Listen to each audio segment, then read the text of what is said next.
right, hello everybody, and welcome to Good Morning Xbox. I am your host, Axel1324. And I'm Cool Cat Terry. And today we have our special guest with us, Fred from the Game Complainers. What's going on, Fred? What's up, guys? How you doing? It's going. Man, this is so great. This is our second complainer here today, so that's going to be great. Great.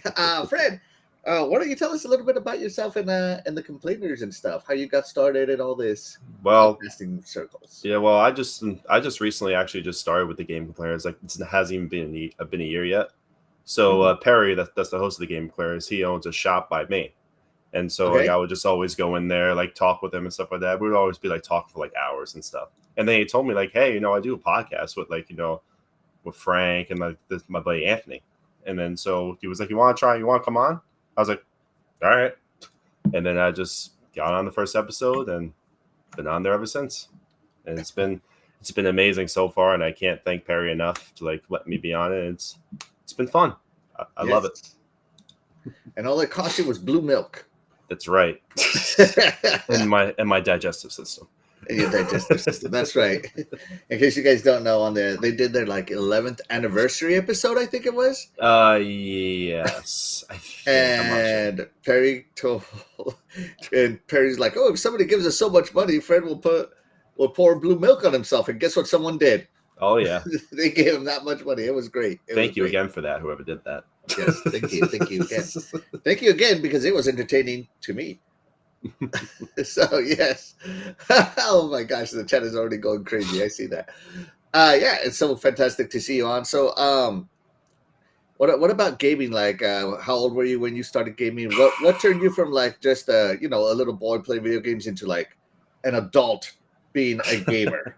So I've actually been like playing video games since I was like young. I was like 9 or 8 years old, and believe it or not, my first game I played was with my uncle. Was Resident Evil 4 at the GameCube when I was 9 years old.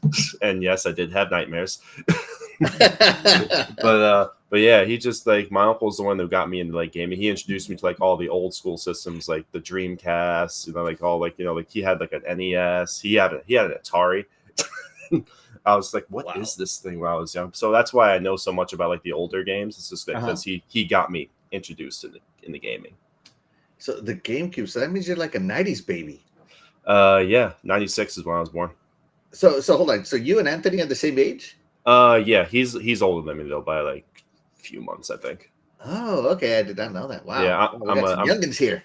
I'm a December baby, so I'm a real big baby. Yeah, Terry, keep your cursing to a minimal. You got a young, impressionable mind right here. He's literally the same age as my littlest sister. I'm a youngin. That's right. So Terry knows all about being a role model to someone your age. That's so fun. Yes, absolutely. Let's check in with the chat real quick.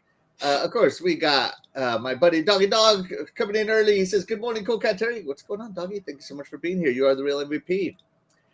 You're wicked hot, jumps in. He says, good morning, everyone. Happy Sunday. Thank you so much for being here. You are the real MVP. Your counterpart comes in. This is Frank, right? Yeah, it's Frank. Yeah. He says, good morning, everybody. Good morning, everyone. Hey, good morning, Frank. Thank you so much for being here. You are the real MVP. We got Perry in the chat from the Game Complainers. He says, Fred, thank you so much for being here. You are the real MVP. Let's see. Dan, the man Cunningham, is here. He says, hello. How's everybody doing today? We're doing good. We're doing good. Thank you so much for being here. You are the real MVP. Back from the dead is here. And he says, Picard rules, Axel drools. Thank you so much for being here. You are the real MVP. We appreciate you. I'm just kidding. Look at you back. Thanks so much for being here, buddy. You're awesome. You're awesome. I love it. But no, Picard sucks. They've wasted 20 years on that character. Let's see. Cody Gossman is here. He says, good morning, Doggy Dog. What's going on? Cody, thank you so much for being here. You are the real MVP. Fazal says, Fred puts his body on the line for the Game Complainers. Yeah, apparently. Graphic God is in the house. Thank you so much for being here. You are the real MVP. He says, my kids are almost his age. Wow. There you go. Graphic God could be your daddy. Dad? No, Dad? Wait. How much money you got? Dad? No, I'm just kidding. Yeah. Let's see. And yeah, thank you so much for being here. Graphic God, you are the real MVP. And Frank says, shout out to Dreadpool for linking us here from his stream. Oh, he Dreadpool. actually did that. Wow, that's cool. Mhm. Shout out to Dreadpool. I saw he was awake, but he's working. So Yeah, he was editing. Yeah. Here. Yeah. Yeah. Miss my buddy already. Miss him already. Let's start off with the announcements while the rest of the chat jumps in here. So if you watched Iconic Video Games, you know that I love me some Flight Simulator. And here we go. So according to the developer, the lead developer on Flight Simulator, Flight Simulator's 2024's huge ambition means you can now exit the plane, walk around, and you can land on every ship you see. And it looks like a first-person shooter environment. I'm gonna Top Gun that bad boy so much it's not even funny. Let me see where his code is. Bunch of information and now. Let's see. Machine learning, for example, somebody you can literally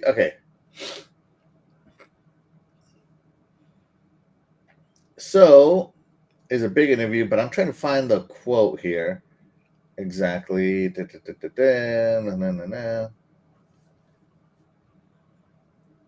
So they're just talking about how they're using AI, Bing AI, in the article to Microsoft, I guess not Bing AI, Microsoft Azure's AI to build along with Bing Maps. So they got every tree and everything else, and how they've been able to use that information more to make the game better and better and better. And that they've started to use laser scans and 3D models around big cities. So let me type in the word walk.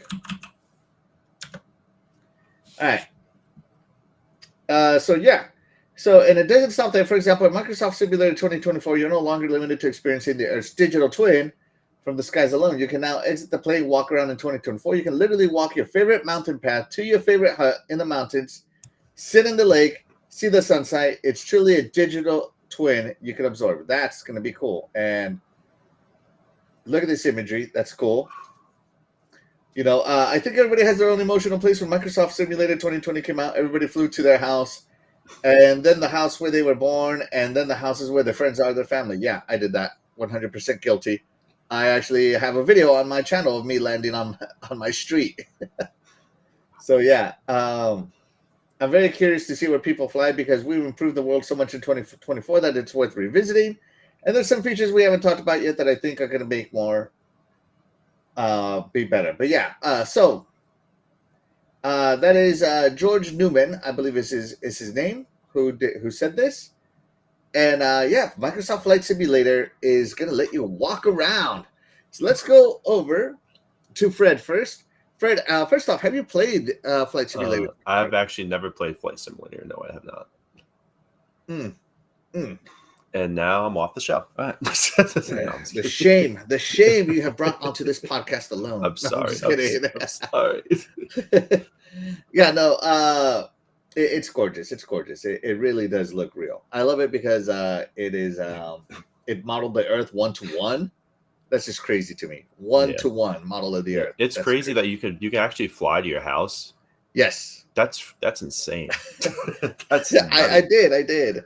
Let me tell you, it's easier landing at my house with a helicopter now that helicopters are in Flight Simulator than it first was on an airplane, because you got to land like on a long street. Oh yeah, no, that's good. My airplane like flipped over because they also modeled some of the bumps on the street, but they're like they were super exaggerated. So yeah, it was like land, and flipped over. Damn. I live on a very skinny street, so it's like that's not going to be easy for me. Yeah. I landed on an alleyway because it was flat. Yeah, I think when I landed on my house, I'm like, oh, here's my house. My plane was upside down, so I just went to drone view and looked around. Yeah, but yeah, this is going to be cool that if you can get out of your plane, hopefully they have other models, because I think right now they only have like 5 models for your pilot, 5 males and 5 females. So maybe they'll incorporate that. It'd be even cooler if they incorporated avatars. I would love it. But yeah, we'll see what Bring happens. the avatars back, man. Bring That's the right. avatars Oh back. my god, I would 100% make my avatar literally my flight pilot in this game. It would be awesome. Of course. Bring him back. Bring him back. Let's see. Cool Cat Terry, have you played Flight Simulator 2020? Not 2024. I played a really old one a long time ago. It was PC only back then, and I have a history of playing a lot of different aviation games because I love them. And true story, Flight Sim was the first game I played where I could not get my plane to take off. So it's like I couldn't even fly the dang plane. I had to go into the settings to just have the plane appear in the sky already flying because I could not get the thing to take off. Yeah, that's right. You can do that. Yeah. Yeah. So I was like, you know what? Screw this. It's not for me. I'm gonna go back to playing Ace Combat. See ya. I never went back. And so, I mean, I keep seeing all the leaps and bounds the game has made over the years. But yeah, I don't know. It's something about, I think it just irked me back then to where now I'm like, I just have zero interest in trying it again. It's like I got all these flight hours in other games and I can't play Flight Sim. It's like, nah, it's all good though. You can't do Flight Sim. I mean, come on. Man, there was this, so on I think it was Ace Combat 3. There's this really, really hard level where you have to go at like high speed through very narrow, like you're basically think of like a Borg cube. You're basically flying through the Borg cube and there's like tight areas and you got to do a lot of different maneuvers to get through, and there's lasers and things everywhere. It's like one of the hardest levels ever. I can do that, but I cannot get my plane to go forward in Flight Sim. So, it's whatever. So I was like, screw it. This game's not for me. Oh my gosh. Oh my god. I've never played so I had a similar experience to Terry. I played like Flight Simulator back in like 1990, and I couldn't figure out anything. I couldn't figure out how to get my plane to take off. I was like, this isn't a game. This sucks. That's where I was at. Yeah. I couldn't do it. I'm probably gonna be doing the same thing. Don't worry. That plane's gonna be a car real quick. Yeah, I couldn't even get it to go off the runway. Like I kept going off the runway. Oh man. And it's like, you crashed. That was my whole screen for like 30 minutes, and I'm like, yeah. You probably played the same version from the 90s. That's why I was like, you know what, screw this. Passing on, right? And so then I saw this thing, and I'm like, oh my god, I've always wanted to be a pilot, and this looks so good. This looks so good. So I got this game, and I'm on Game Pass, so I'm like, you know what? This is on Game Pass. I'm not going to suffer through this, right? I don't have to spend $90 to find out my plane crash. I'm going to try it again. I'm a Game Pass subscriber. And first off, shout out to Dreadpool. Thank you so much for being here, Dread. What's going on? So, you're so quiet. Hello, Dread? You there? Can you hear me? Barely. Really? That's odd. Super barely. Am I the only one that can barely hear him? I mean, I hear him, but he is quieter than you. Yeah, he is a little quiet. Am I quieter than usual? You are, yeah. Well, whatever. Okay. Yeah, when you move the mic, it worked a little better. Yeah. So, yeah. Anyway, so I got into Flight Simulator, and so because it was on Game Pass, I'm like, yeah, I'm going to try it. And I couldn't control the plane again because using, like, the sensitivity using this controller was so high they hadn't optimized it yet. Like, you barely, like, you had to do flight like this. Like, this is not an exaggeration here. This is like that's how much your joystick could move. Just little bits. So if you had dead zones on this thing, you were screwed, right? And so I went out and bought a joystick. And shout out to my beautiful wife for getting me the amazing joystick, letting me know that it was there. And it controlled so much better, and I got so much into it. I literally started downloading flight, plane manuals on the actual plane and how it works to find the technical details of it, because it was all built in. I started downloading. I started watching like 2-hour guides on how to use the G1000 that's installed, like real G1000s, right? Which is the digital readout that's installed in every plane in Flight Simulator. And so I read that. I saw like I started doing math on how to adjust the air fuel mixture and what to look for. And I mean, I went into full study mode to learn how to fly this plane in full simulation mode, the Cessna 172. And I can fly the Cessna 172 pretty good now. Pretty darn good. And so, yeah, I love Flight Simulator. It looks beautiful. I've seen so many beautiful pieces in the sky. And then when they brought Flight Simulator to the Xbox, they added all these assists, they call them, right? Where you can basically throw Flight Simulator now into full arcade mode.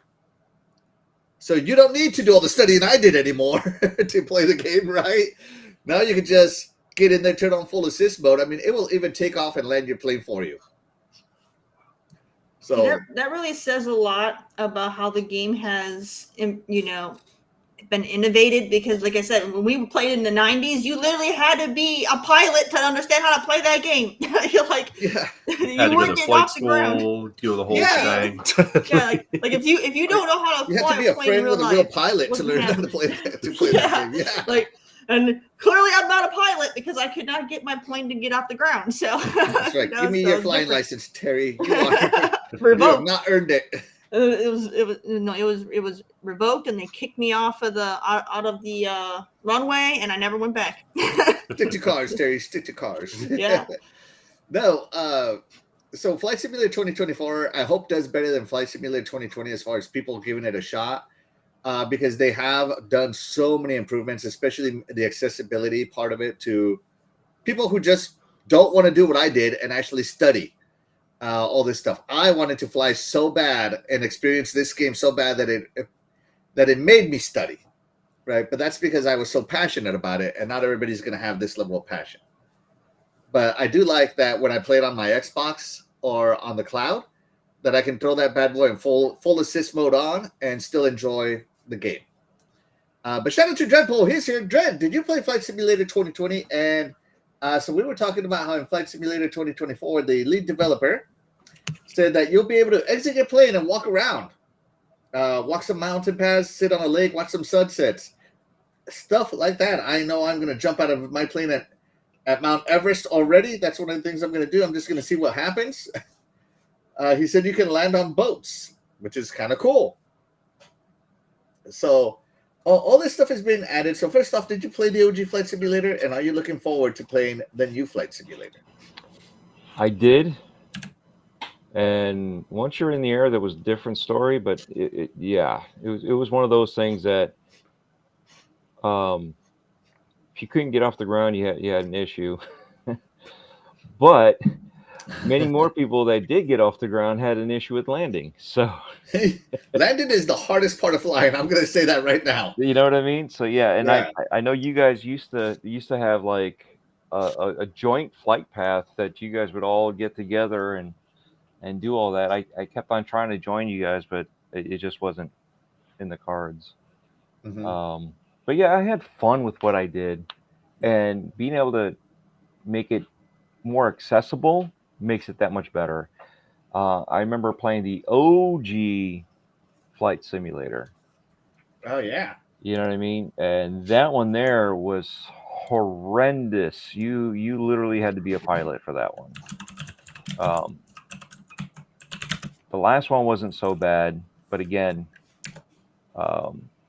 it was difficult for some people. You know what I mean? So this is where accessibility makes a big difference. You know, if you want the realism, you can have it. If you want the accessibility, you can have it, which is great.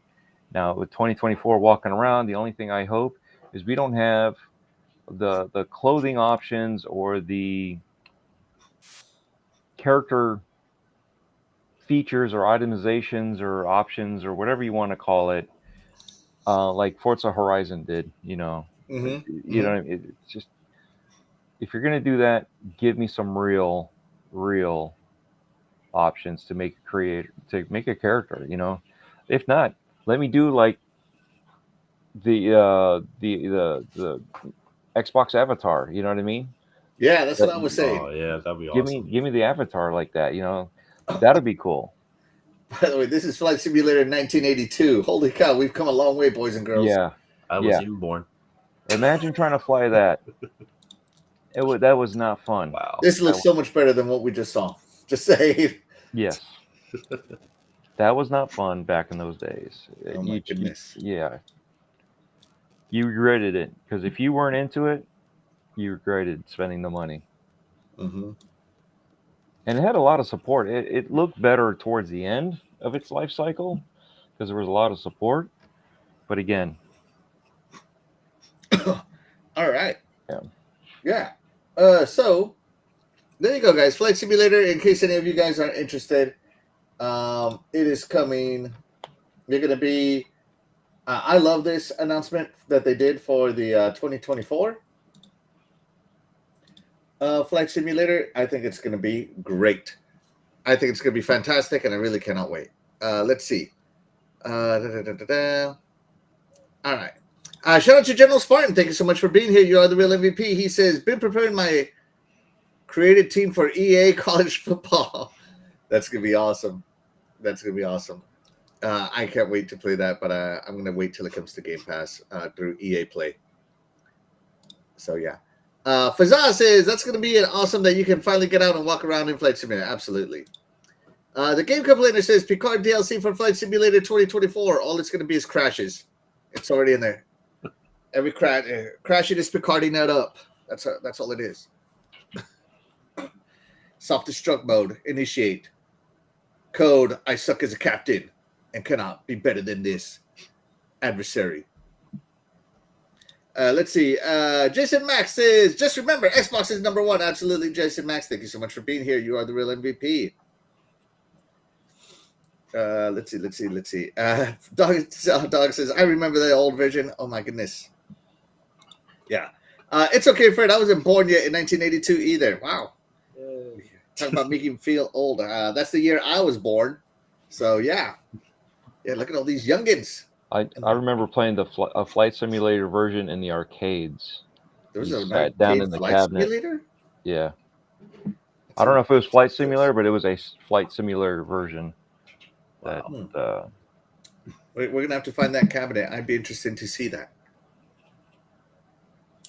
I remember playing something like Sega.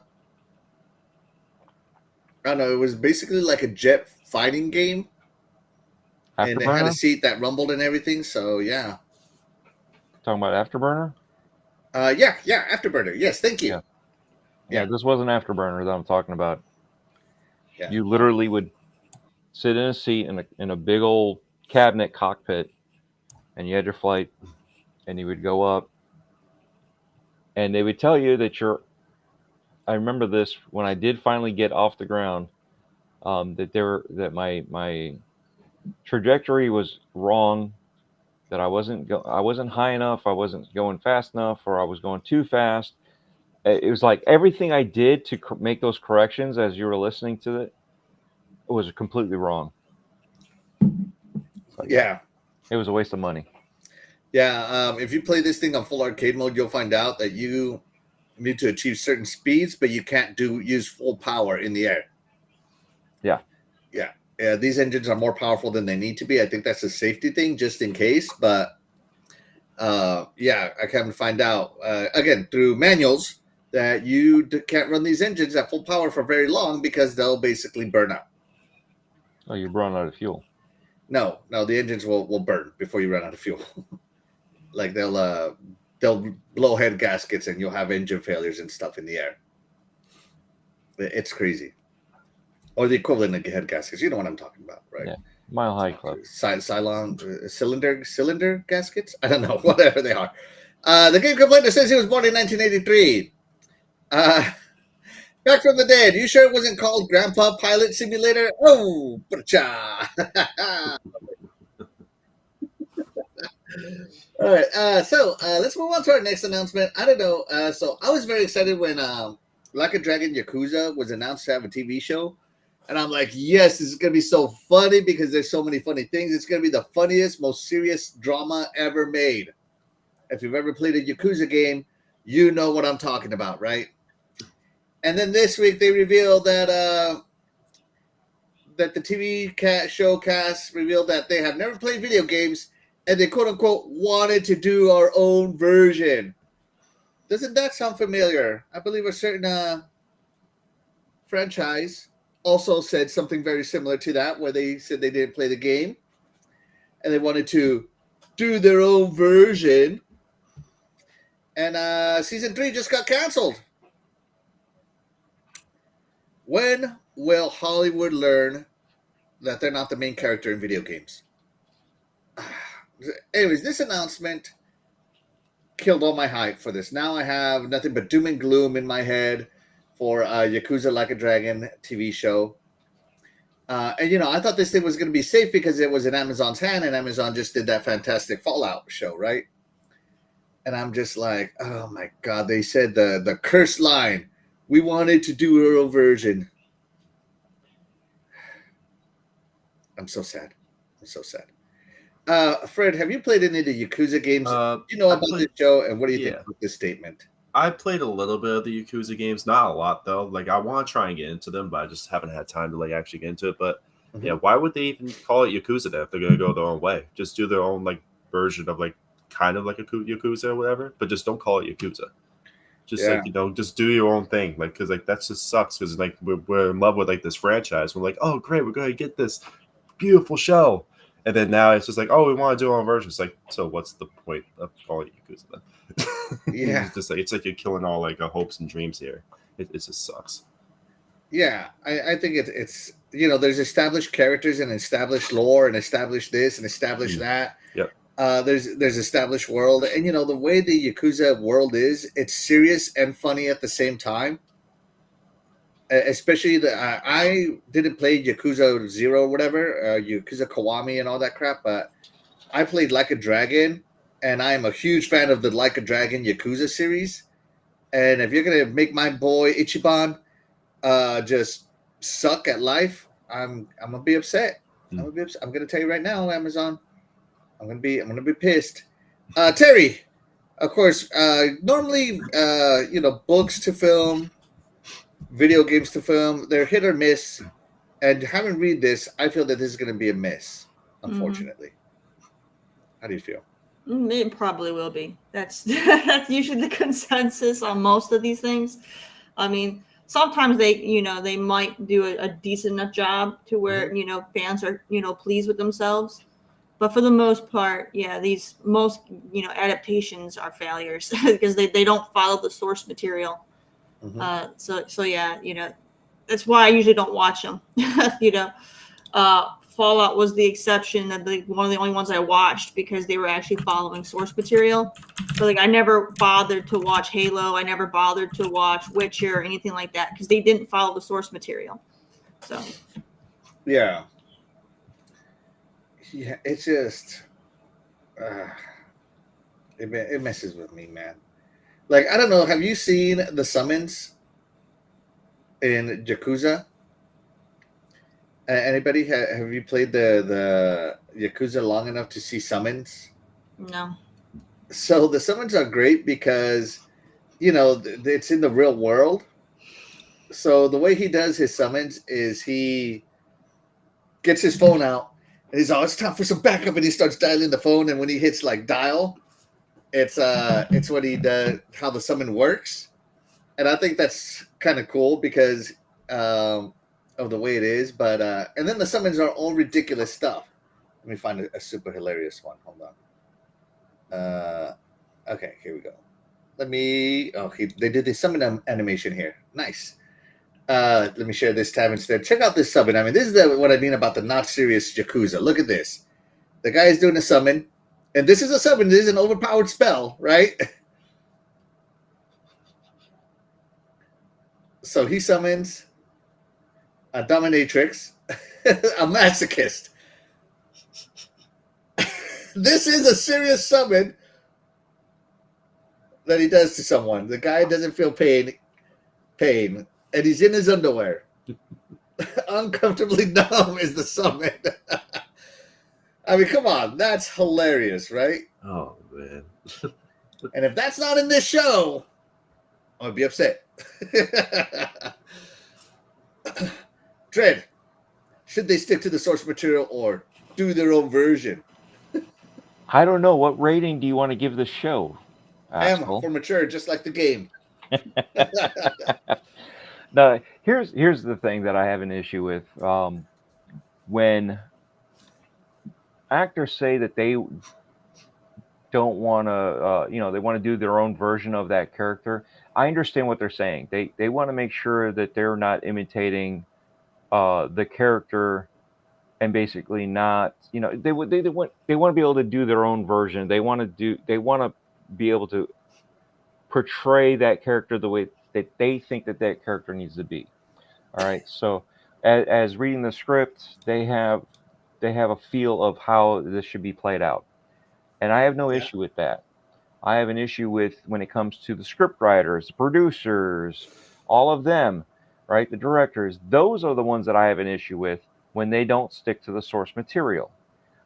That's when you start shifting away, right? And I understand a lot of them are trying to do the Walking Dead, where it's not following the source material, but it is. It's following the basics of what the laws are within that universe.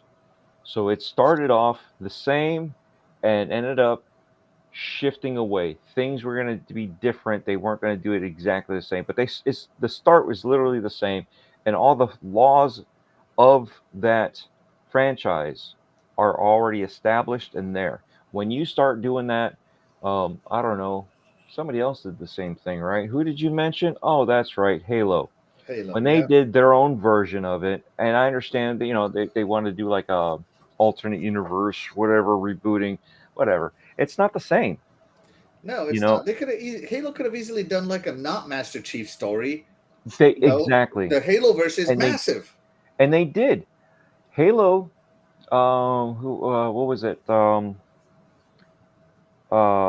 4, when they came out, that the live action one that you could watch online. Oh yeah, Night. What is it called? Nightfire, Night Watch, something Night. I know what you're talking about. Yeah. I remember it was Night something. But anyway, that one there was great for what it was, because it wasn't necessarily Master Chief. It was just another character in the different Locke. things. Yeah. It was Locke basically, but still, it's another character going through, and they were Oni, and it was part of the lore. It kept the basics of how the franchise is built. It kept it all together, because you never ever see, other than if you beat it on Super Legendary, for each one of these things, that you see Master Chief take off his helmet, but you never saw his face. Right. Okay, because that's supposed to represent you. You're Master Chief. Putting a face on Master Chief, ruins it. Yeah, now doing that within context of a show, I understand the actor wants his face seen. I get that, but they've showed him in the different DVD releases of what his face is supposed to look like. So that again is not a big issue. They showed him as a child. They showed him this as the transformation. They showed a lot of things in the previous DVDs. So when they did it here, they kept them out of it. They even kept them out of the suit. So spoiler alert, I'm sorry, but if you didn't know, there's certain things that didn't make sense on how they did it, and which is why there's no 3. And same thing here. They need to make sure that they stay within the parameters of the game. The storyline, everything is already built up over the years. They need to stick with it and let the actors do their versions. And it'll help open it up. And then if you want to change it, you alter it later on down, but you still stay with the source material. How it is established the storylines, and you leave it at that. You want to add to it. If you don't change it, don't remove it, don't completely retcon it to whatever you want it to be. Oh wait, there was another movie franchise that did the same thing and got a lot of bad press on it. Remember Ghostbusters? Yeah. Okay. And they didn't stick to the source material, and look what happened. Same thing. Yeah. I agree. Even the actors that came back, and did their their cameos weren't who they were. So again, and I understand. Some people, the female Ghostbusters was the first one, so they liked it. I understand, but when you look at the rest of the source material, that was the worst one, and it could have been better. It could have been great. It could have been so much better had they stuck with the source material. They could have handed it off to the ladies, and the ladies could have taken off with that. But instead, they screwed it up. And as long as they don't do the same thing here, it should be a good show. Even if they don't have your masochist dominatrix power. But I've been showing these to show just the Yakuza thing. I mean, did you see the motorcycle? I mean, it was basically a scooter, being treated like it's awesome. And another someone is like a Korean actor. I mean, and it's just being like over dramatized Korean stuff. I mean, it is just, and this is what I'm getting at. Like, Yakuza is the most serious, unserious, funny RPG I've ever played. Okay, here you go. Here's one. What was it? Kung Fu Soccer? Yeah, Kung Fu Soccer was pretty good. Yeah. Right. So it needs to be in the lines of that. I'm thinking more like Kung Fu. What was it? That other Kung Pao. Kung Pao. Kung Pao. Yeah, Kung Pao. I'm thinking more of the lines of. I know Kung Pao. Yeah, that movie was great. But again, keep it along those type of lines, and you should be fine. So it's just sometimes people change things too much. Look at Snow White. Yeah, let's check in with the chat real quick here because they got some things over what you've been saying here. Let's see. Give me one second. Catching up with the chat. Shout out to Jacob Novik. Thank you so much for being here. You are the real MVP. He says, Axel, why not take the Yakuza and fuse it with Batman, Batkuza, where Bruce was trained by a Yakuza, but his parents was murdered in front of his eyes by a Yakuza group, and he becomes the Bat and tries to get justice Yakuza style. Wow. I mean, I saw Batman Samurai, I think it was called. I thought that was pretty cool. Batman Samurai was pretty cool. But yeah, that sounds like a good alternate universe. I would watch it. Let's see. Double G says, I'm just finishing up my vacation and the projects are piling up. Get to me early. Get to me on my list, brother. Sorry, we could have worked together last time. Hey, it's all right. There you go. So he's back. He's ready to work. That dealer says, I don't know what I just watched, but you're nasty. You're nasty. I can't say it the way she says it. She has that whole southern punch to her that she has. Let's see. And then it's revealed, Jacob Novik again, and then it's revealed that his parents' murder was a henchman sent by the accuser Joe Chill, and they fight, and Joe fell into toxic waste and became the Joker. That would be something. Go back to that last comment. Your wife's comment right here. Yeah, that one there. I don't know what I just started watching. You're nasty. Nasty. There you go. She does it so well. Let's see. Graphic God says, I thought they did Halo Season 2 with the Fall of Reach very well. It's too bad they didn't get a chance to see it through. It wasn't terrible, but I can tell you right now, to lore, it wasn't accurate. Yeah, but Season 2 was better. It was better, but it still wasn't Halo. Those parameters of that Halo, it was their better. own take on the Fall of Reach. And again, they could have done other Spartan teams during the Fall of Reach. There were so many there. I mean, that's what Noble said, what the Halo Reach literally was. Instead of saying what was Master Chief doing during the Fall of Reach, which was getting an implant so he could interact with Cortana, they showed what Noble 6 was doing during the Fall of Reach. The person you played. They could have done a whole Reach episode, not episode, but like a whole season dedicated just to Halo. Reach. The whole show was supposed to be about Reach, taking place on Reach, but they just didn't do anything, man. I don't know. I enjoyed it for what it was, but was it good to the source material outside of the lore? Even I can't even stick to the lore. Just the characters. That's all they cared about was the characters, not their experiences, not the established lore, nothing. I think even the way Cortana was as an implant wasn't right. You know, it just was wrong. That's all I'm saying. Let's see. And shout out to Death Dealer. Thank you so much for being here. You're the real MVP. Fazal says they showed way too much of the Master Chief in that show. You know what I mean. I think Master Chief took a little too much off, not just his helmet, and it covers his eyes. And Graphic God goes, Master Cheeks. Yeah, absolutely.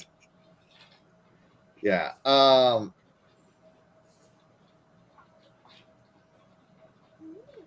Let's see. Death Dealer said, I've said it before and I'll say it again. While the actor is good, he is not built the way the character should be. Yeah. Yeah, hard facts. So, yeah, this is about, again, in case we lost our topic here, it's because Amazon's Yakuza Like a Dragon, and I was just showing the summons because they're more entertaining than some of the other Yakuza parts. They're going to do it their own way, and I think it's a mistake. I lost all hype for this. I lost all hype for this. Jacob Nova, and call it Batman: The Legend of Bakuza. Wow. Yeah. Shaolin Soccer, Kung Fu Hustle. Yes, that's what it was called. Those are the ones. I combined them. Yes, thank you. Yeah, I combined them. Sorry. But yeah, those two, both of those movies would have been perfect for this. Yeah, and Fastback, shout out to you. Thank you so much for being here. You are the real MVP. He is 100% correct. Halo Season 2 was 1% Spartan suits. Agreed. Agreed. I feel like they ran out of money, and they're like, no, we can't do this. So we got to write a script with zero money now. Yeah, sorry. So sorry, but I lost hype for Yakuza on this.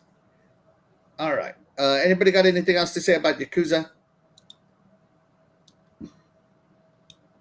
No? All right, moving on then. Oh, wrong button. Wrong button there. Okay, here we go. All right, moving the show along. Once I get my buttons situated. Warner Brothers wants to give other studios a chance on its franchises. So there's a lot of interesting franchises like Harry Potter and Batman. Warner Brothers Games has revealed its plans to license its IPs out, given the high interest from third-party developers, as well as the success of games like Hogwarts Legacy. On a recent investor call, Warner Brothers Discovery CEO David said, we have 11 studios here, and we have a lot of IPs, and there's a lot of interest among others coming in to take advantage of some of the IP for gaming, which we're looking at. Because President of Global Streaming and Games, J.B. Perrette, said we need to get bigger, and the IP we own and the value that it has in the gaming space is something we're looking to take advantage of.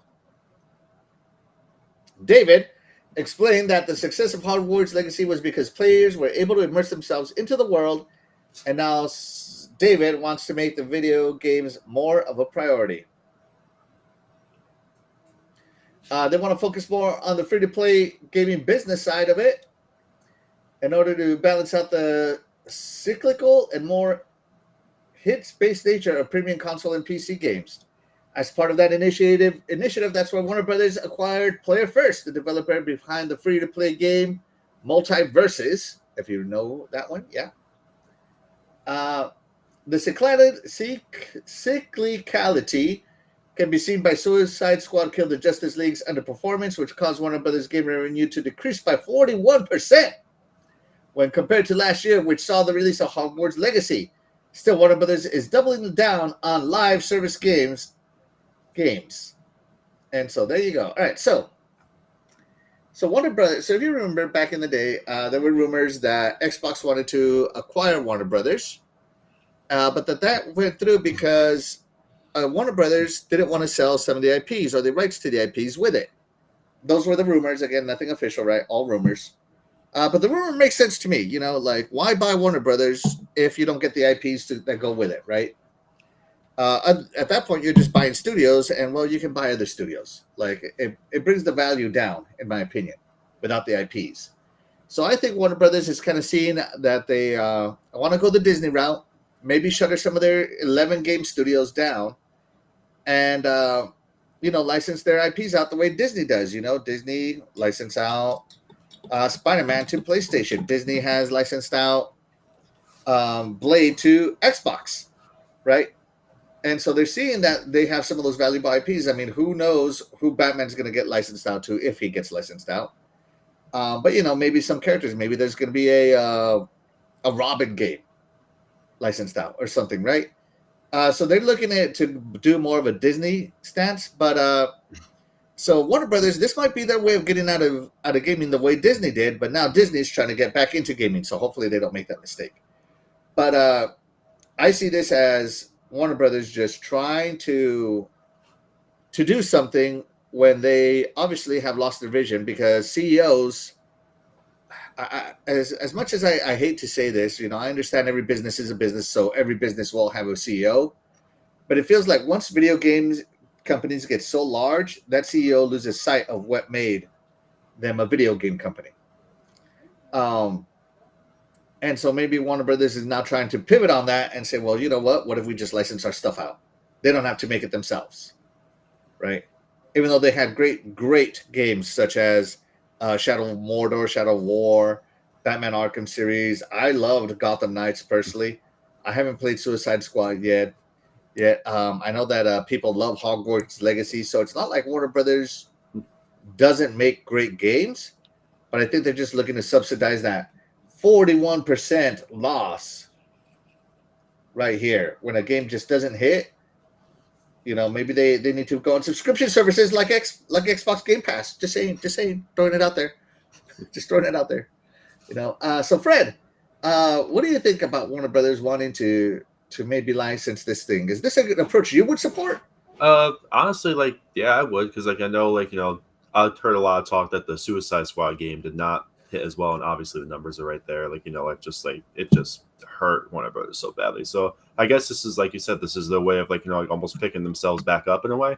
Mm-hmm. Hopefully maybe branching out and hopefully get back on the ball rolling. Because I love the Batman Arkham games, all the Arkham games. Yes. I love those. The Arkham Asylum was my personal favorite. I used to play that so much. So if they can get back into doing games and doing stuff like that, then I think they got a good shot of picking themselves back up. Yeah. So who do you think Xbox should license any of these Warner Brother basically DC characters? And if so, which game do you want to see them do? Which one do you want to see them tackle? Ooh, man, that's a tough one. I already know which one I'm going for. I just want to hear your guys's. First. Man, I would love. Xbox should definitely get in on this hype train and get a license. Oh, definitely. Exclusive license, 100%. Which one should it be, Fred? I would like to see another Batman game. I'm sorry, I would love to see Batman. You want the Batverse to be Yes. Xbox, at least maybe not Xbox exclusive, but made by Xbox. Because maybe we can do different versions of Batman now too. You know what I mean? Batman by Gotham by Gaslight is one of my favorites. Batman Noir. I don't know if you guys have ever read the Batman Noir. Batman Metal. I mean, there's so many ways they could go, right? Batman Who Laughs is my personal favorite. Which one? The Batman Who Laughs. Oh, the Batman Who Laughs. Yeah. I love that one. Yep. That one was pretty good. I love that one too. Yeah. Oh man. By the way, Batman's my favorite hero, so that's why I know about all these Batmans. Okay. As a matter of fact, I just finished getting this the other day. I found it for $25, and I'm sold. Batman and Dracula. Huh? So, yeah, wow, that's awesome. I never read it, and I'm like, you know what? For $25, I'm in. And I mean, it's basically brand new. Wow. So that's awesome. Yeah. I'm looking very much forward to that. Batman Arkham was great too. So yeah. All right. So Fred's pick is Batman. Terry, should Warner Brothers is looking to license stuff out? Do you think A, this is good for Warner Brothers and their IPs? And B, should Xbox license anything out, and what should it be? I mean, the best moneymaker they have is Batman. Hell yeah. I mean, I don't know, but I'm tired of superhero stuff, personally. They've been milking it for over 10 years now with the movies and everything, and we have the animated movies, and it's just I'm burnt out on superhero stuff. So I really don't, and I feel like that might be transitioning because the movies have been going downhill and the games have been kind of going downhill. I think people are kind of feeling that burnout because even the people creating the stuff aren't really putting everything they got into it anymore. I think people are overall just burnt out. I don't know. I mean, I love Batman, but I'm tired of Batman. I am tired of Batman. So who should? They can't. They can't, because that's the problem with the Batman universe, is you can't do anything within the Batman universe without Batman being in it, because the entire time people are waiting and wondering, well, where's Batman? When's Batman coming back? You know Batman's going to make an appearance because he always makes an appearance. Batman never dies. He's going to come back. So the whole conversation is about Batman, and the game has nothing to do with freaking Batman. So that's how you ruin everything, because you can't do it without Batman. The same thing happened with the Titans game, the Justice game, whatever it was. Everybody kept going on. Yeah, people kept going on about Batman. And then guess what? Batman makes an appearance. Spoiler alert. Batman makes an appearance, because you cannot do anything in the Batman universe without Batman being in it. It's impossible, because the fans are going to bring him up regardless. It's damn impossible. right we are. It's impossible to do it. So you can't do it without him. Even if and if you do it without it, people are going to hate on it because he's not there. So there's no point. There's no point in licensing anything out that doesn't have Batman in it. So you're saying Xbox should 100% license out Batman? I mean, that's the only one that they can make money off of. Because otherwise, anything else you do is going to be like, well, where's Batman? You know what I mean? And I know people are like, do Superman, because Superman is one that hasn't been done correctly either. Right. But I'm like, you really can't really do Superman correctly, though, because Superman is so overly powerful that it's not going to transition well in a game. Like, what are you going to do? Every game you have to start weak and you have to become all powerful. He's already all powerful. There's no learning curve with Superman. He just is. Even when he was a teenager, he was already all powerful. He just didn't know how to control it. So like, there's no learning curve. You can't really do it. It's not going to transition in a game. Somebody once told me the difference between Marvel and DC is that in Marvel, it's men trying to be like gods, and in DC, it's gods trying to be like men. And I 100% agree to that, because Superman is all powerful, as you said, and he just holds back because he is trying to get, he learned humanity, if you will, right? So yeah, I find that to be a very good descriptor. But the okay. So Terry says Batman for sure. Fred says Batman. Triple, sure. Is this good for WB? And if it is, and should Xbox get an IP from WB right now? And which one would it be? All right. So here's the thing. All right, Disney learned the hard way. You can make your own IPs, and you can make your own games from your IPs. But your problem is you take the risk and all the reward, but you also take the highest. Again, when you take that risk, you take the losses too. Now, when you license it out, you take all the rewards, where the only person that takes the risk is the developer that takes it on. Yeah. So that's why a lot of the games now are licensed out. If you think about it, they've learned IPs. Their IPs, if they're strong enough, they'll outlive a bad game. So when it comes to that, I mean, we're still talking about how bad the Superman game is. Superman 64, and it is what it is. But people still love Superman nonetheless. We've had a couple bad Batman games, but Batman persevered until we had Arkham series. So when you look at it, it just depends on how you make the game, who makes the game, and whatever. But you still make money for licensing it out. It doesn't matter how bad it is. So it's a good thing that they're doing it, which we need to do that, because we need to get the access to these games. Not every game has to be a Batman game, but again, he's a draw. Not everybody likes everybody else. And then that's part of the issue, is you have to use the bigger names. Spider-Man's a key one right there. You know what I mean? So it's a good thing, because now it allows developers to explore more characters, and that's what we need. We need that diversity, is where it's not always a Batman or a Spider-Man game. So but you have to figure out how to do it, because if you're going to use Batman characters and and you're not going to have Batman in it, of course, that's what's going to kill the game. Is everybody's expecting Batman to be there, and that's what happened with the other game. But when you look past it, Gotham Knights was actually not a bad game. God, I loved Gotham Knights from the I beginning, really man. enjoyed the gameplay for Gotham Knights, but yeah, again, like I knew Batman was going to show up because he's Batman and he has to, or that game would have flopped. Right, but it still flopped because It a lot still of people flopped, but it would have flopped harder. flopped because And people would have wanted been to like, play well, as maybe if Batman. you had, because then the conversation would have been, well, maybe if you had Batman in it, the game would have been better. You know, that would have been the conversation But point. it's the expectancy of this is what I want, and and how come it's not there? And it's again, unfortunately, them telling you that Batman's dead, and they're saying this is what's going on.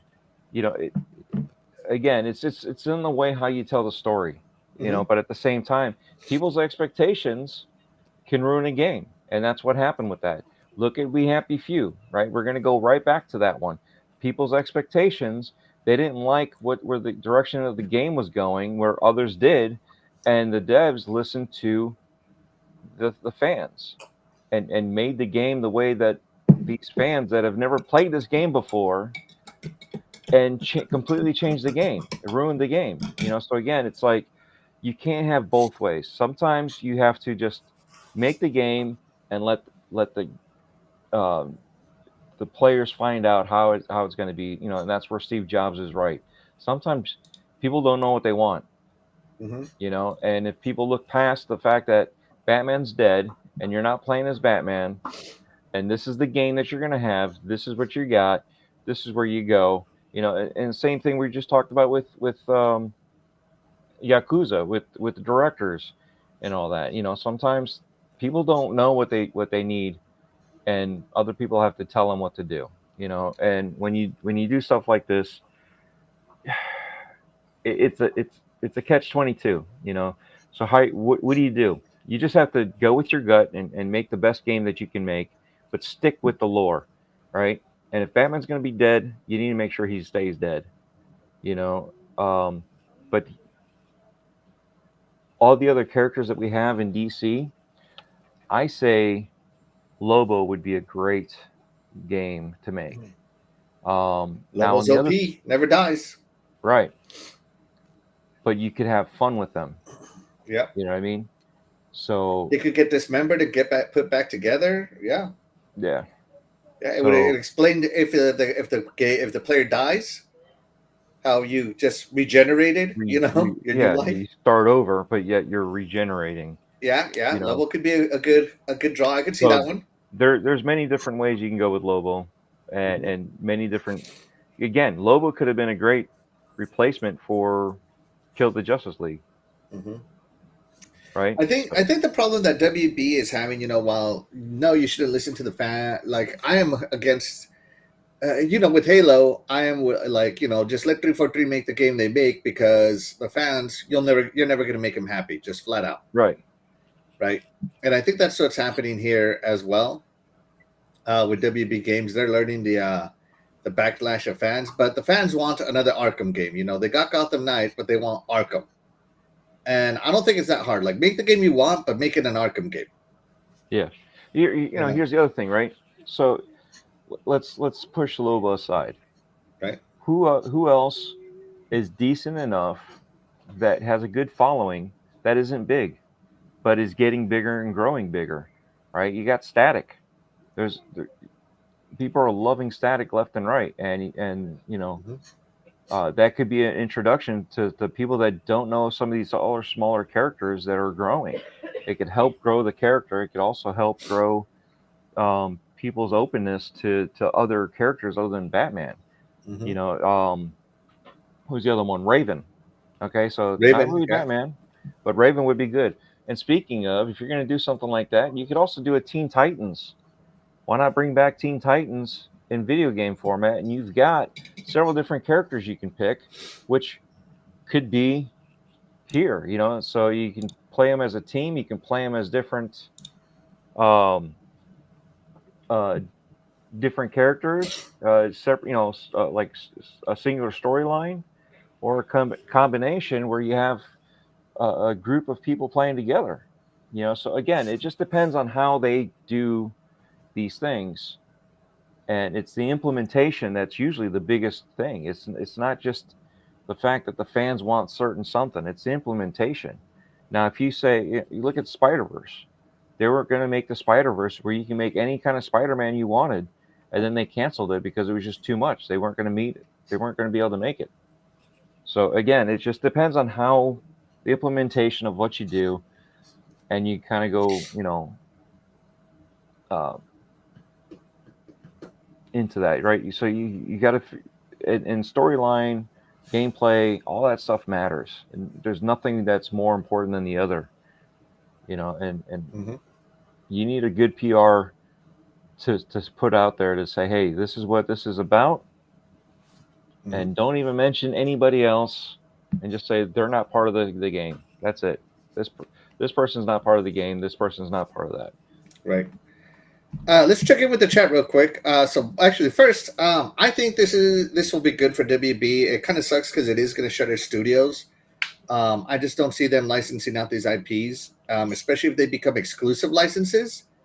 How they're going to be able to make games on IPs that they make exclusive on. Like everybody's going to license out the big guns. People are going to be the Superman games, the Wonder Woman games, the Batman games, the Flash games, the big Justice League games, right?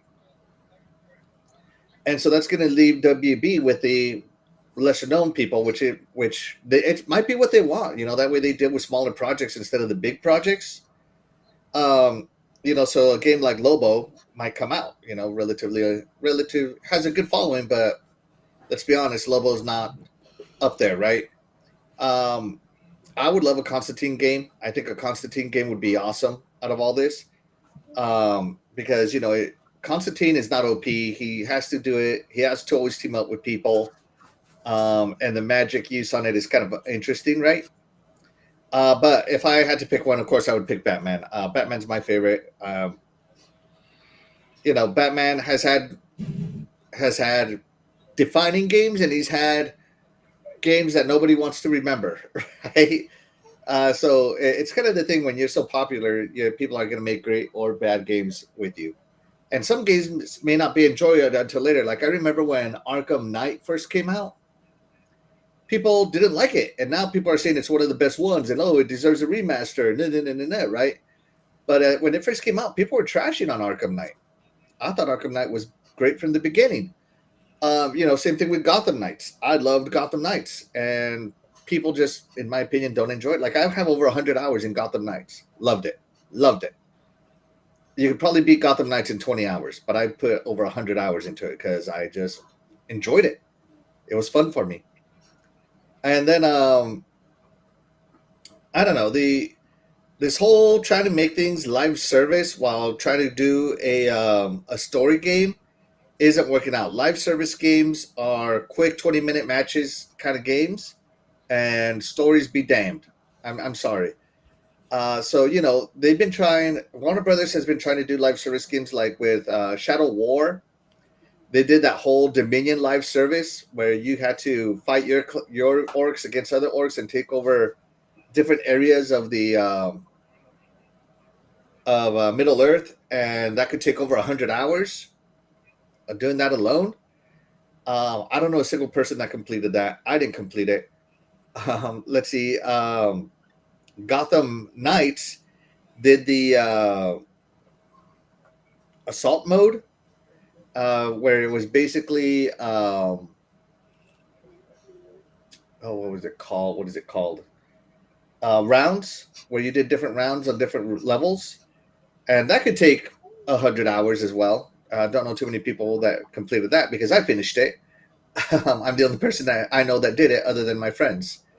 And then with Suicide Squad, they added, I don't even know what they added, but they tried to make it live service after the story, and people aren't interested. People who want stories, and people who want service games want service games. We are two different breeds of gamers. And, because very rarely do you get one that enjoys both, but you typically got your service-based gamers and you got your story-based gamers, your narrative-based gamers, and they're not the same. And my nephew, he is a service gamer through and through. That's what he wants to do. I tried to get him to play some narrative-based gaming, and he just didn't want to listen to the tutorial. He didn't want to take his time. He didn't want to sneak around. He didn't want to do anything. He just wanted to get in there and start shooting. Like figure it out as he plays. He quote unquote said. Yeah, but here's the funny thing, right? The recent one, what do we call it? Kill the Justice League. Yeah. Right. That one there did not need to be a service-based game. Yeah. You already have a DC service-based game. They didn't need to do that with it. It's called DC. Was it DC Universe? Multiverses. No, not the multiverses. The other one, the online universe. DC Universe Online or something like that. I used to play that. That thing is long dead, Dread. Is it dead now? But it's again, been dead for a decade. that game was. Sorry, guys. He's in his older years. His memory's not what it used to be. I haven't played it in forever. Okay. But that game was supposed to be a live service game. It was, right? Yeah. Now you have this game that's supposed to be. It doesn't feel like it should be. It should be just a storyline. It should be another Gotham Knights style game. Mm-hmm. Because once you kill the Justice League, or at least try to, that should be it. I mean, how many more misses can you have of oops, I didn't finish the job? You can't.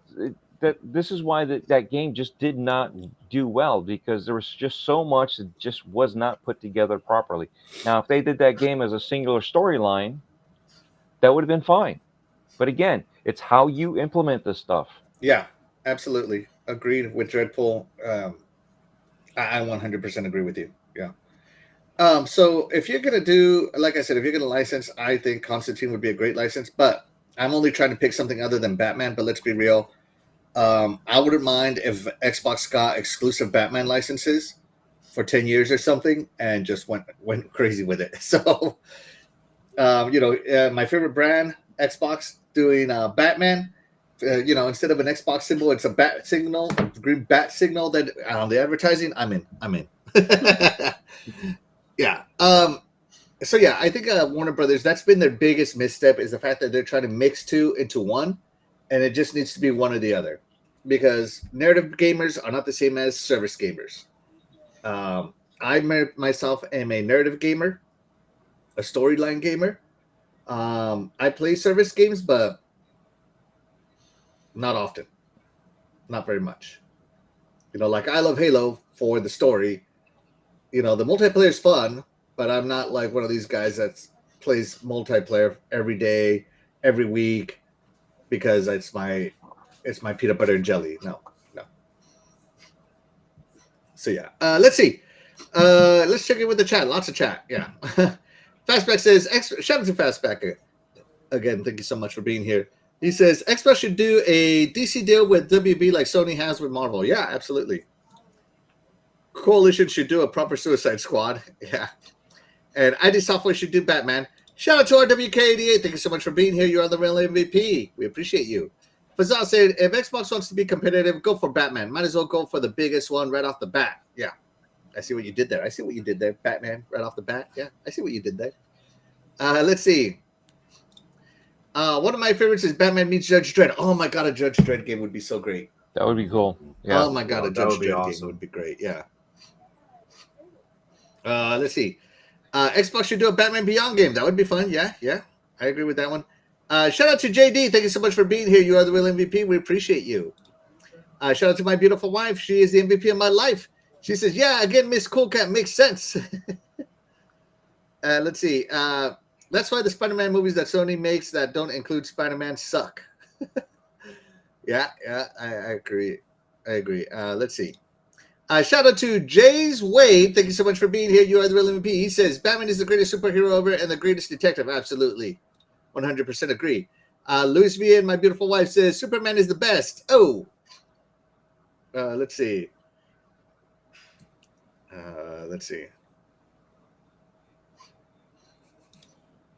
That dealer is talking about Batman. He's rich No in-laws. He's emotionally closed off and disappears for hours on end while you can guarantee he's not cheating. Perfect guy. Shout out to Harry Balzac. Thank you so much for being here. You're the real MVP. What Xbox studio should make Batman that wouldn't take 7 years? If they're starting up, it's going to take forever. It's going to take forever, man. Assets take time to build. But which Xbox studio should do it? Screw it, man. Give it to 343. That's right. I said it. Come at me, chat. Come at me. Let's see. Gotham Knights was my least favorite because they forced that Batmobile in there. I think you mean Arkham Knights. Gotham Knights had no Batmobiles. They had motorcycles. So I think you mean Arkham Knights. But I liked the Batmobile section. I thought it was a nice change up of gameplay. Again, I loved Arkham Knights for everything it was. Yeah, no. You didn't have fun chasing people and ramming them off the road? It's your favorite thing to do, Dreadpool. There are certain aspects of the Batmobile in those games that I did not like. You know what it was? Was the fact that Axel couldn't run next to me and then try to blame me for running himself off into a rock. Look, man, if ramming vehicles was look, all I know is that Dreadpool turns every game that has a vehicle in it into Twisted Metal. That's all I know. All right. Well, no, I don't deny that. But I was on the line. Confessing, guilty, confess. I was on the line and you ran off. Put him away. All right, let's see. Shout out to Wacko Games. Thank you so much for being here. You are the real MVP. He says, I'm not sure Microsoft could make a Batman game. It has to have realistic graphics, traversal, and third person. Not something Microsoft studios are good at. Well, I don't know, man. Have you seen what the Coalition can do? I mean, that's pretty dang good graphically. I don't know if you've seen even the multiplayer maps on Gears 5 look incredible. Incredible. And two, if you're trying to make this comic book look realistic, you're wrong. Okay? I don't need Gotham to look like Chicago. I need it to look like Gotham the way the unrealistic Gotham looks in these unrealistic pieces of fiction right here. But yeah, I understand what you say, though. It should definitely look like it has great graphics, though. Great art style. I definitely do want it to have a great art style. And cel-shaded is not it for Batman. Sorry. Do not give me a cel-shaded Batman game. I will be upset. Yeah. Let's see. Let's see. Shout out to Easy Thunder, Wrestle, and Journey. He says, Batman Beyond game, a Justice League game, Superman, Wonder Woman, Lantern can have their own games. Yeah, absolutely. Absolutely. Let's see. Xbox can pick up devs from these studios' close and add to Coalition id Software machine games to make DC games. Yeah, I mean, they could have a licensed group. Well, we'll see. We'll see. But, yeah, I mean, the true heroes of Xbox seem to be the Coalition. If Xbox has a big project, they send the Coalition devs everywhere. So that kind of like, if you're the best, you go to the Coalition. Let's see. Shout out to Noof. Boom, boom, kaboom. Noof Nukem is in the room. Thank you so much for being here. You are the real MVP. Let's see. Dan the Man Cunningham says, Microsoft would be stupid not to outright buy NetherRealm Studios for Mortal Kombat. You know, if Mortal Kombat was it, if it came with them, yes. But again, the big reason why the WB deal fell through, I think, is because of the IPs. That's what I think. I mean, that's the rumor anyway on the internet. And we all know the internet has never lied to any of us. So, let's see. A game based on the death of Superman would be cool, which they did back in the 90s. Oh, man. And then you could set up the sequel, The Return of Superman, where he isn't fully solar charged yet. Yeah, that would be cool. That would be cool, in my opinion. Oh, man, that would be like an ending. It's like, I died? What's next? And then the game ends, and I'm like, no, sequel now! You know? That would drive people to get a sequel, don't you think? Yeah. Let's see.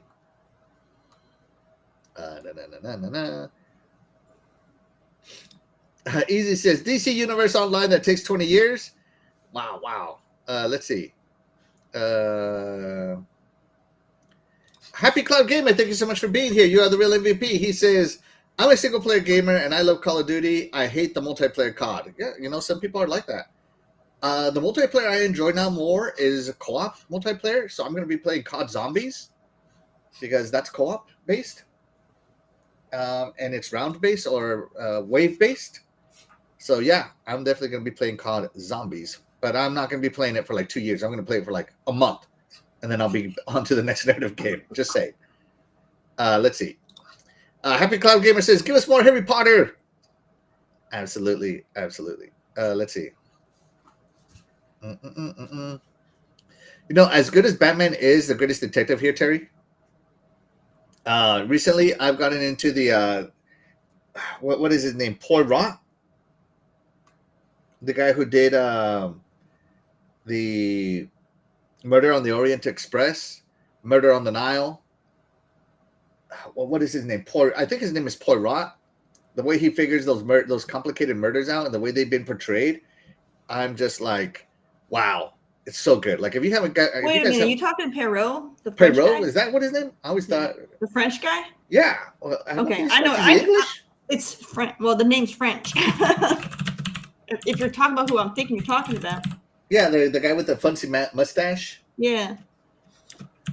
Yeah, that's who I'm talking about. I know who you're talking about. The guy from the Pink Panther. Hercule Poirot. It's spelled Poirot.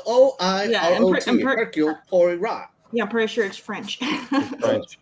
So the T would be silent. Almost all the letters in French are silent. So. Yeah. Hercule Poirot. Yeah, no. I've seen his his movies are.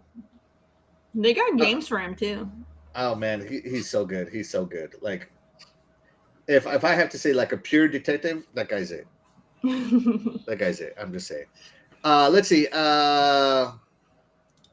Can we get Blizzard to make World of Batman? Oh my god, if Blizzard did a Gotham MMO, I would be 100% in right now.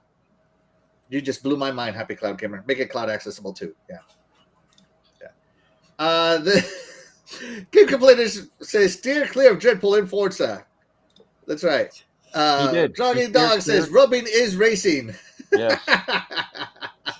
Depends on what racing you're talking about. You'll get disqualified. Yeah. Doggy Dog says Hellblade 2 looks pretty good. Yeah, I mean if Ninja Theory did a realistic looking, if you want realistic looking, yeah. Michael Keaton is Batman. He is one of the greats. The FTC is still doing what they do. Let's see. And I agree, Captain Cloud Gamer. I think it's crap. I don't think it's going to change they do business. That's just lawsuits. Okay. What the heck is that word? All right. Who can read French? Flamage. Yeah. What the heck is that? Hold on. Now I got to Google this. Hold on. No idea. Fromage. Fromage. It's cheese? Is that what it is? Cheese? Oh, speaking of Batman, we just had a whole topic about you, Batman. Yeah. Shout out to Batman. He says, good morning, everyone. Batman, we're going to move on with the topic, but the topic is Warner Brothers is looking to license stuff out. And we said, should Xbox get a license from them? And everybody would say Batman. But who should also make the Batman game? What kind of Batman game would you want? I'd be so interested to hear what Batman 2 has to say about this. But let's move it along because it is already over an hour and a half and we haven't even gotten into our serious topics yet. These were literally the announcements. I thought these were going to be like real quick. I didn't know people were going to be so much in their feelings. Let me get to the next topic here. Yeah, he's stuck in his feelings of getting run into a rock by himself. What? I wasn't muted? Oh, wow. Well, man. Denial is not just the river that flows through Egypt, okay? That's good. Wow, I've never heard that one before. I got you. Yeah, that one's super old. That's old, dude. Yeah, super old. That's MBG, shout out to you. Thank you so much for being here. You are the real MVP. He says Wolverine will show you how it's done. Wolverine Origins showed me how it was done. And I hope the new Wolverine is also good. And he wants an open world Batman game, so very much like Gotham Knights was. So that one's cool. All right, so it's time to get console warrior up in here. Oh boy. So I'm not going to play any of his video because I don't want to get copyright stricken by IGN. But So Dustin put out this video talking about how Xbox needs to rethink their strategy, right? And how the sales of the console, he's using that as the reason why they need to rethink their strategy. And so he puts out this video talking about how it sucks and how the world's most powerful console sucks and how it just Xbox upper management has just lost sight of the console and all this stuff, which I agree to some aspect with the whole, every game is multi-plat strategy. But he's over here using the console sales as the reason why Xbox should just move on. Now, let me find some of this. I followed that. Did he block me suddenly during the morning show? Like, I thought I had him here. Hold on, guys. Let me find him. Here, no, okay. No, he didn't block me. I just couldn't find him. Okay. All right. Let's see. So he puts out a tweet, and it reads, "Here's my thought on Xbox console hardware going forward." Hold on, I'm zooming this in times 100 so we can read it on the show. This from his Twitter, and he says, "Here's my thought on Xbox hardware going forward. Since people seem to care, I do think they're going with a two-pronged approach, and it'll be the most powerful console paired with a handheld." That's not the tweet I was looking for. Where is it? Here it is. Yeah, so Risk It for the Biscuit, who does he still do his podcast? I want to say he does. So Risk It. Oh, yes, I'm sorry, I was muted. Yes, he does. He does a podcast, and he's over here. So Xbox hardware down 42%, and they're doomed. PlayStation down 44%, services struggling to climb back up to 2023 numbers, and that's all good. And Dustin says, "I don't think that you looked at the hardware numbers if you really think the Xbox shortcomings on hardware are the same as the PS5s. And for the record, I call PS5 and Nintendo drops in sales in every video the topic, but you probably watched the Twitter clip." So yeah, let's see. So he's just going off about hardware, right? And he's just going on and on. Then he made a big old long 23-minute video highlighting a bunch of stuff. And I paused it here because he put Matt Piscatella's tweet up where he says, "In the US, PS5 is still 7% ahead of the PS4.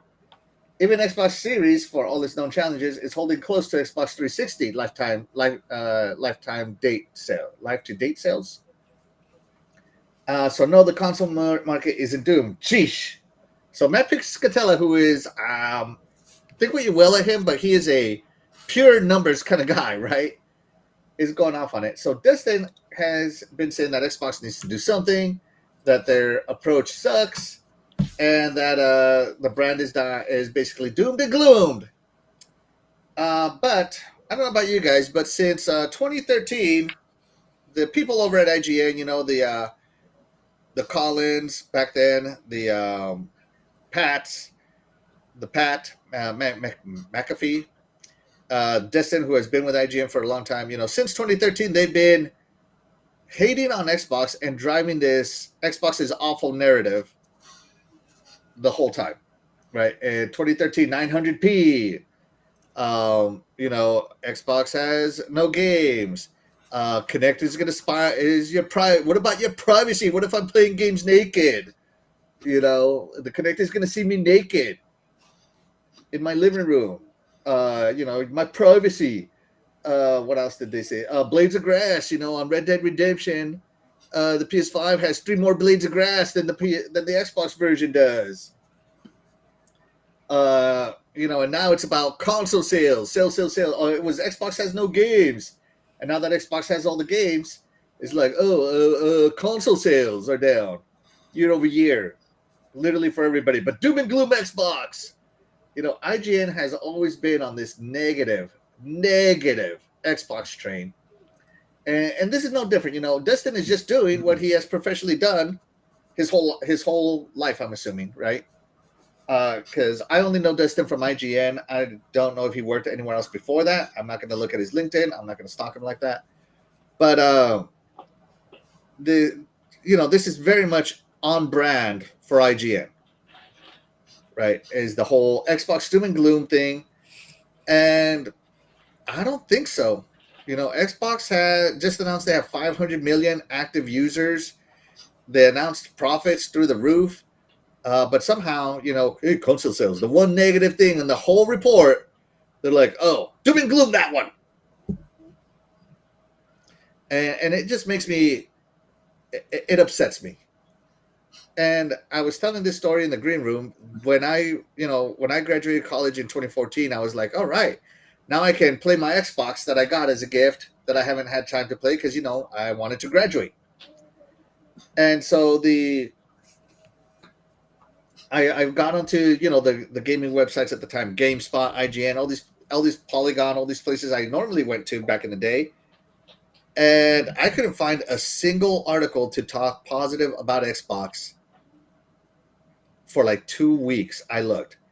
And then finally I was like, where am I going to find something about some good Xbox games? And that's when I discovered podcasting. So I guess shout out to IGN for forcing me to get into podcasting and to listen to podcasting and eventually get into it myself. I guess that's the only positive out of this. But, they've been on this hate train forever. And it doesn't seem like it's going to stop. Like, no matter what Xbox does, it's always doom and gloom to the media and IGN. That's all I'm saying. So Destin put out this video talking about console sales and Xbox is doom and glooming. Terry, is Xbox doom and gloom? No. It's not. Does Destin make good points about how Xbox needs to rethink its strategy? No, that IGN and them need to rethink their strategy because they're still living 10 years behind, still treating Xbox as a console brand when they're no longer a console brand. Like get with the times, But it's, I don't know. Like I don't pay attention to any of these people because they're so irrelevant because they it's like, you know how we were just having the conversation for the CUSA, about how they need to use source material. Yes. Like these guys don't use source material because they keep going off of like the stuff that how Xbox used to be, when we were all young, not how Xbox is today, and how they've expanded their ecosystem and how and how things are changing. I feel like this narrative would change if Xbox rebranded as a different name, much like how since Facebook is basically slowly dying off because majority of the younger user base doesn't use it. It's just people in their 30s and older that use Facebook. Yeah. What did Facebook do to stay relevant? They rebranded and became Meta, and they became a huge ecosystem. People aren't back talking Meta, but they're doomed because the Gen Zers aren't using Facebook. Like no one has that narrative, because they've rebranded, so they've been able to have that disconnect. I think if Xbox had that disconnect from the console and rebranded as a different name, I don't want them to change their name for the record. I'm happy with them staying as Xbox. But from a business side, if they had rebranded, people would then see them more as an ecosystem and not just as a console. And then I feel like a lot of this nonsense would stop. Yeah. They wouldn't be able to have a console argument when if I don't know what they would call themselves, but if they called themselves something else, there wouldn't be a console war because that name, that whatever they would be known as, would no longer fit in their clickbait articles because it would no longer make it a super long. It would no longer be Xbox versus PlayStation. It would be whatever their new name is versus PlayStation, and people are going to be disconnected from that. Microsoft Gaming all the way, bring it back. So it's just a waste of time listening to these people. And this is the whole thing, right? It's that, this whole doom and gloom, and Xbox needs to rethink their console strategy. Is there going to be a console next generation? Will there be a reason to have console when Xbox has literally come out now 3 different times and said they are working on next-gen hardware? Right? So, I mean, it is announced, and people are still going like, oh, is there going to be another Xbox? Doom and gloom, baby! Fred, tell us about the doom and gloom.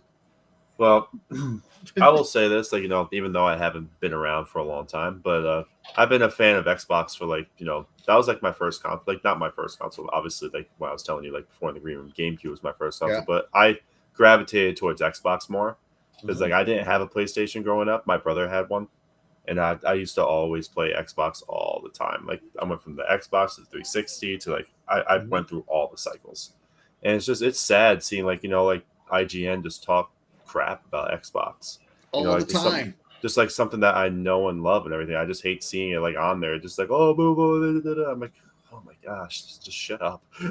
like just leave Xbox alone. Like the Xbox 360, like that was like one of the most greatest gaming consoles of all time. Like that thing, like freaking like skyrocketed everything. It was beautiful. So yeah, they just need to shut up. Just leave Xbox alone. Let them do what they're doing. They obviously know what they're doing. Microsoft is a $3 trillion company. They obviously know what they're doing. Yeah, they know how to keep business alive. It's kind of weird, right? Yeah. Like who would have thought, right? Yeah, I mean, and it's been this doom and gloom from day one from IGN. Maybe not day one, but at least since 2013. And they've never gotten off of that. And like I said, Destin is probably just doing what he has. The only thing he has ever known to do professionally, because he's worked for IGN for a long time, and that is, his producer probably calls him and he's like, "Yeah, Destin, we need you to doom and gloom Xbox. They're down 42%. Go." And then Destin's probably like, "I got you." Like say less. And Destin does make some really good content, some really positive Xbox content, but I think he's totally wrong in this, in his take. And if you want to talk about Xbox as just a console these days, you're living in 2013. That's where you're stuck there. And even me, who is a full console guy, even I can admit that if I talked about Xbox as just a console, I'd be stuck in 2013 too. Yeah. But let's go to someone who's stuck in 1913. Dreadpool, talk to us about the console, about Xbox Doom and Gloom in 1913. All right. Here's the funny part, right? Yes. Xbox has filtered off of some of that Microsoft from way back in the day when everybody hated Microsoft for what they were. And it's the same thing now. It's people are just hating on it. I like Destin. He is a little bit more rational when it comes to IGN and when he's doing himself, but he still falls into doing this just to get the clicks. Hey, hold on, I can't see it. It's not. Let me is zoom in. Oh my God, he's moving the goalpost. There you go. So unfortunately, people still do this just to get the interaction, right? How many people went and looked at his video to see what he wanted to talk about, right? So again, when people do stuff like this, it gets more interaction. They know it's clickbait. As long as they're actually giving you what they baited you with, it's not a big deal. But it's when they bait and switch you that it's a big deal. So again, when you look at it, try to figure out what's really going on. Make your own decisions. I don't think it's that big of a deal. Even Matt Piscatella, right? That was the one that he was talking about. Piscatella. He just came out and gave an opinion. He's an analyst. He's an analyst, though. Yeah. So when he left Xbox, he was an analyst anyway. So all he's doing is the same thing he was doing before. So people are making too much of a stink over nothing that they don't know about, right? Mm-hmm. Matt at least is an analyst and he's looking at it and he's not really saying much other than here's what I find, right? I can say the same thing. Here's what I find. The dog scratches. It must have fleas. Oh my God. This is the end of life. This is the end of this and that, but yet we've got a flea collar, we've got flea soap, we've got this and that. Why did the dog itch? I don't know, but it's the end of life because the dog has fleas. Sometimes dogs just have an itch, right? You have an itch at times. There's nothing wrong. You didn't get a mosquito bite. Mm-hmm. This is all they're doing is they're like over sensationalization, whatever. You know what that means? Yeah. but they're overdoing it just to get the views, the clicks, and unfortunately, some people on the other side with their hooves are doing it just to get the attention. No matter how good Xbox does, it's always bad. No matter even when it's Xbox that does something bad because somebody wasn't paying attention, it's like, oh, see, I told you so, I told you so. But it's never what's good on the other side of the fence either.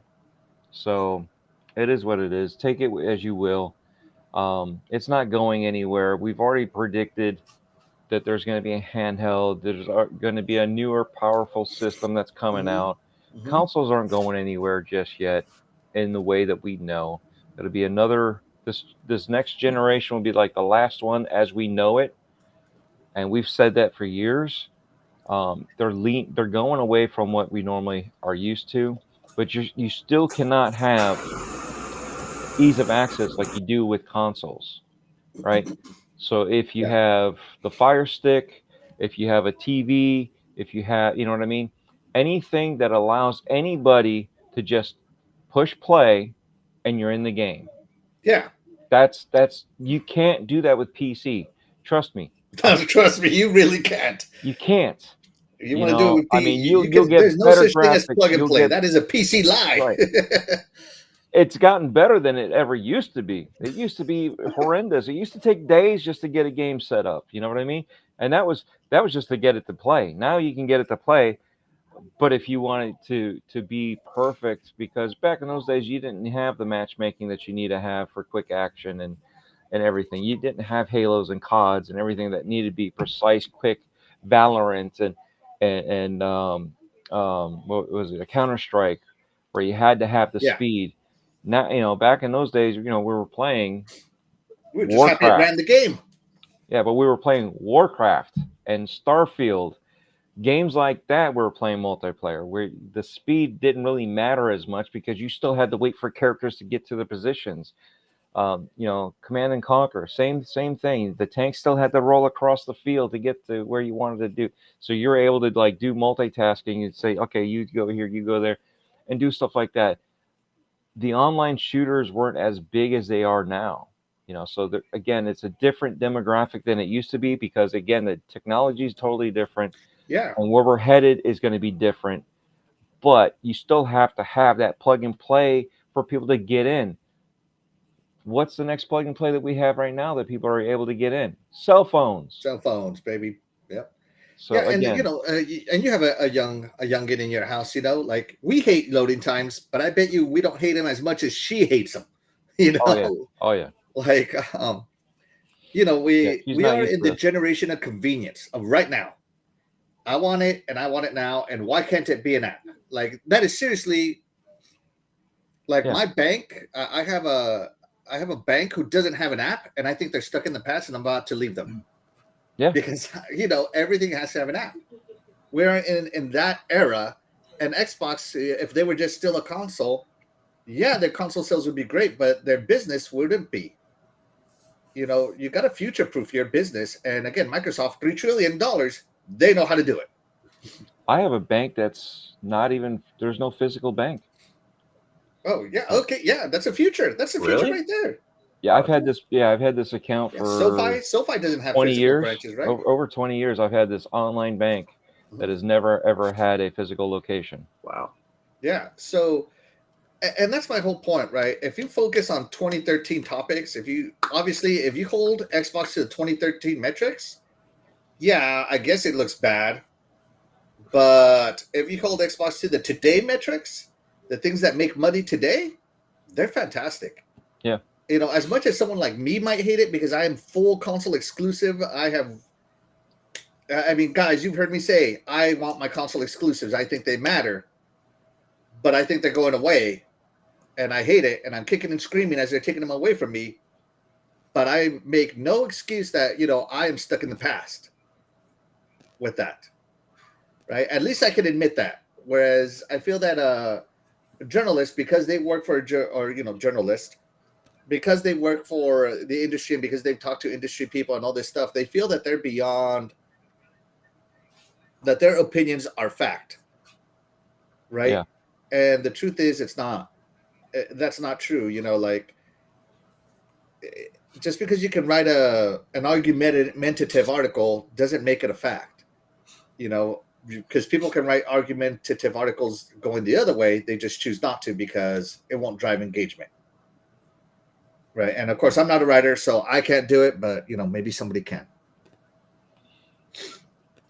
So yeah. Let me check in with the chat real quick.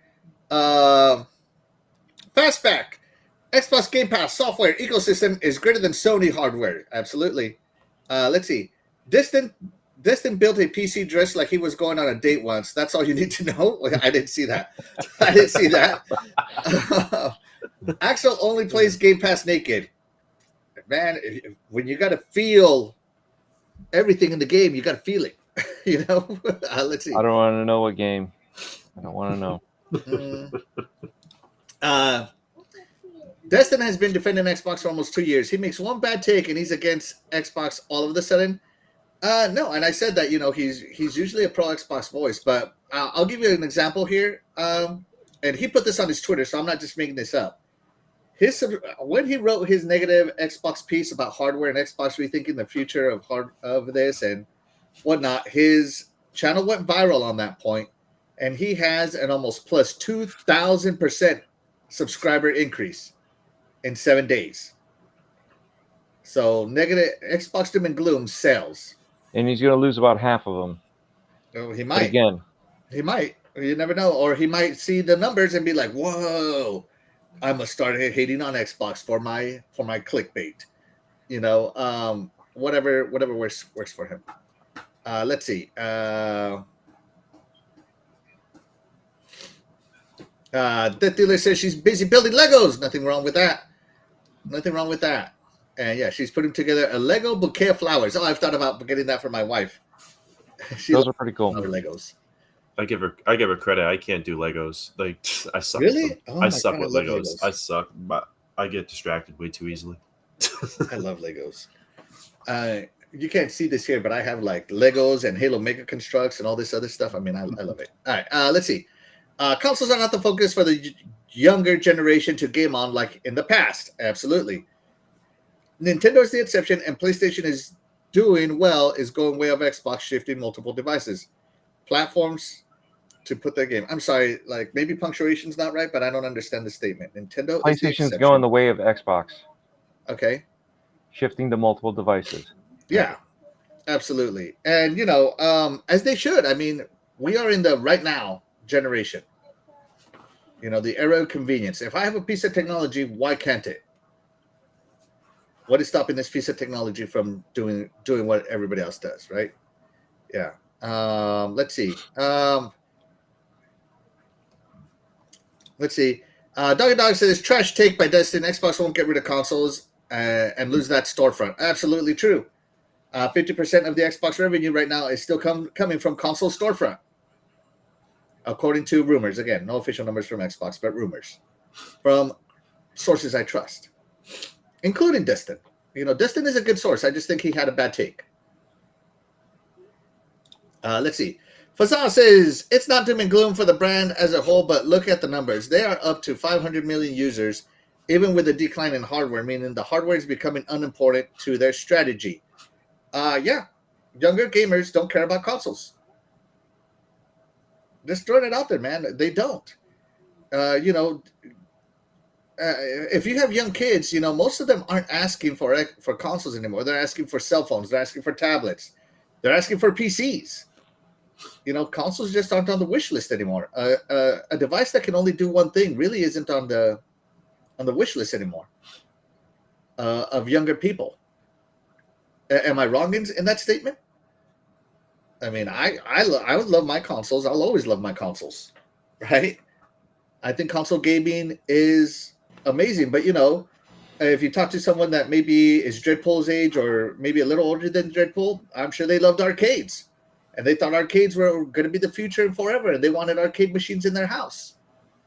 And when consoles first came into existence, they tried to emulate the arcade. They did. They used to sell literal consoles that all they did was play Pong. The same Pong you could play. There was in the like arcade. 1,000 Pong consoles. There's like so many Pong consoles. Like, holy Christmas. Yeah. And so, you got the arcade at home, and now the console is going into everything else. It's just evolution. That's all it is. It's evolution of stuff. Yeah. Well, look at Neo Geo. Uh-huh. You look at what was it, Dreamcast?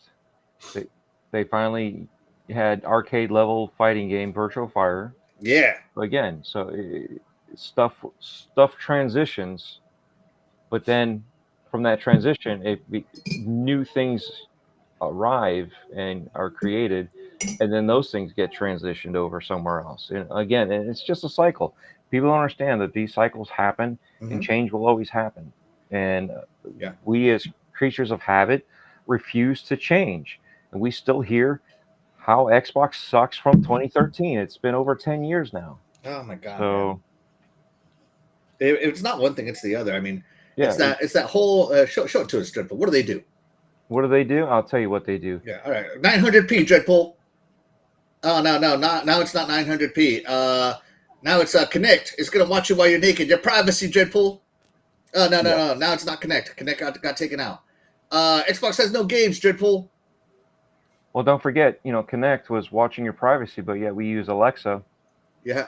Alexa, subscribe to Dreadpool. Subscribe to Iconic Video Games. Oh my God! I hope Alexa's are listening right now, and that happened.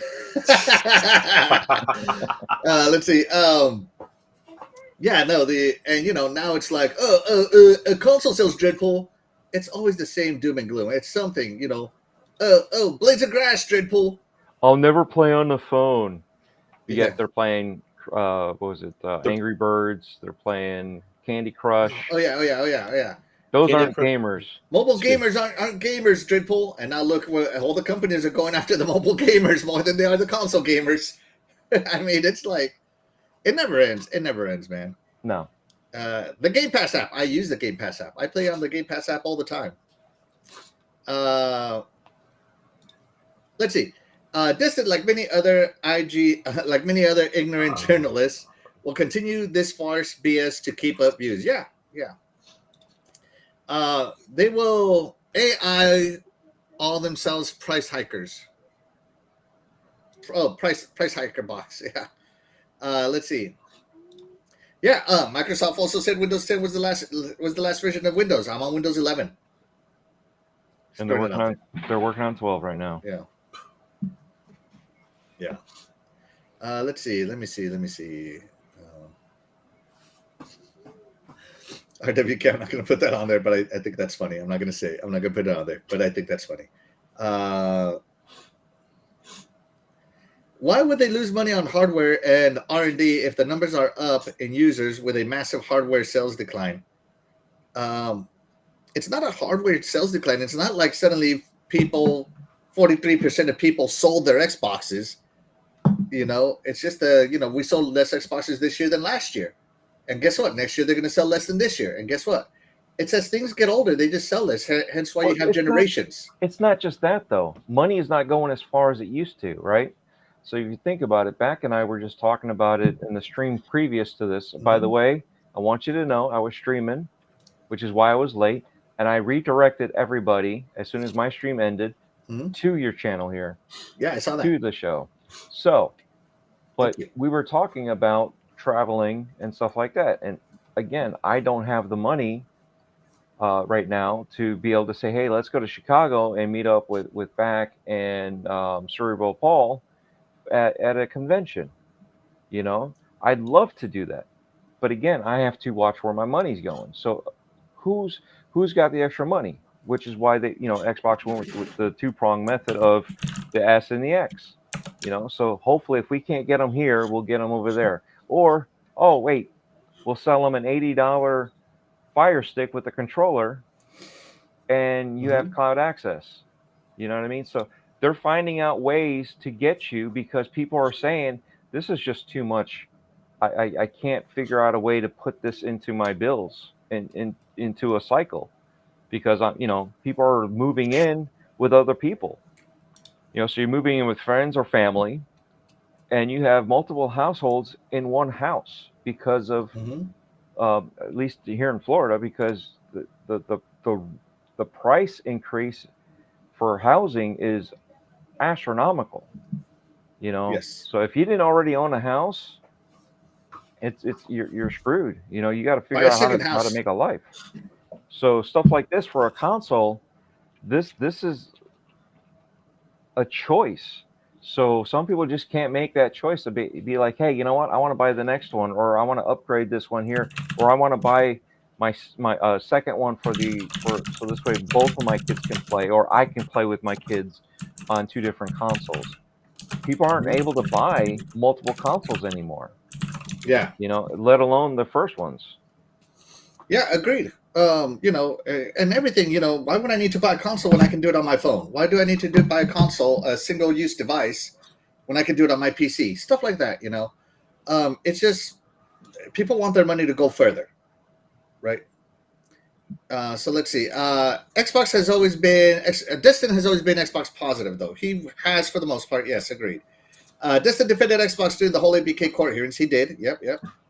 Wow, 1913. Yeah. They've been saying Xbox is dead for over a decade now. So stupid. Yeah, I mean, Xbox has been dead since 2013, but yet here it is. Such a huge brand still. Suspicious reporting, if you ask me. The Hooved community are praying and betting on Xbox to die. That doesn't make any sense. Why would you want a company to die when that's competition? That's like keeping other companies. Dread, you're botting. Am I botting? Oh. There we go. Now you're not. Okay. I don't know. Maybe you were talking in a certain tone and you were botting. Whatever. Maybe I went high pitch or something. Yeah. So no, the Hooved community are praying for Xbox to die, and it makes no sense why you want a company to die. You want that competition there to keep pushing innovation and price low. So either way. Yeah, absolutely. Let's see. Xbox Gamer, shout out to you. Thank you so much for being here. You are the real MVP. He says it's like talking about DVD player sales in the era of movie apps. Absolutely.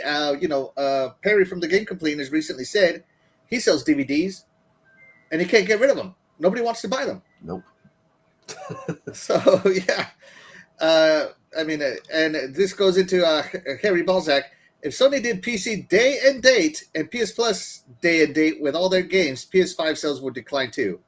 If they did just one of those two things, I can guarantee if they had a PS Plus app and their stuff came day and date, I promise you I wouldn't buy a PlayStation. But I would be a subscriber for the whole year. You got me. Right? Just being out there, right? Yeah, PlayStation, there's a great point. Fastback, PlayStation made some great games last generation, but where are the articles about where all the PS5 first party other than Insomniac? Yeah, agree. PlayStation first party seems to be lacking this year generation. PlayStation exclusives are still great, because they money hat stuff, but first party kind of lacking. Let's see. I'm not going to put that on the chat, Fastback, but I see what you wrote about journalist opinions. Game Complainer says he did it for the clicks. Yeah. Game Complainer says, I grew up with Legos, Fred. You are fired. Well, massive Al, Fred. Massive Al. Looks like I need a new job. Al. Lego Al. You know what? That is a Lego size Al. I guess I'm fired now. Yeah, hold on. I'm out of the job. Hold on. I got you guys. Let me help you guys here with this. Get this message across to Fred. Let me download this real quick. Oh, whoa. I almost overrode my own personal picture here. Whoa. Oh. Whoa. Massive Al, Fred. Massive Al. Yep. Well, I'm out of the job. That's it. Does anyone need someone that'll drink blue milk on command? Anyone? Yes.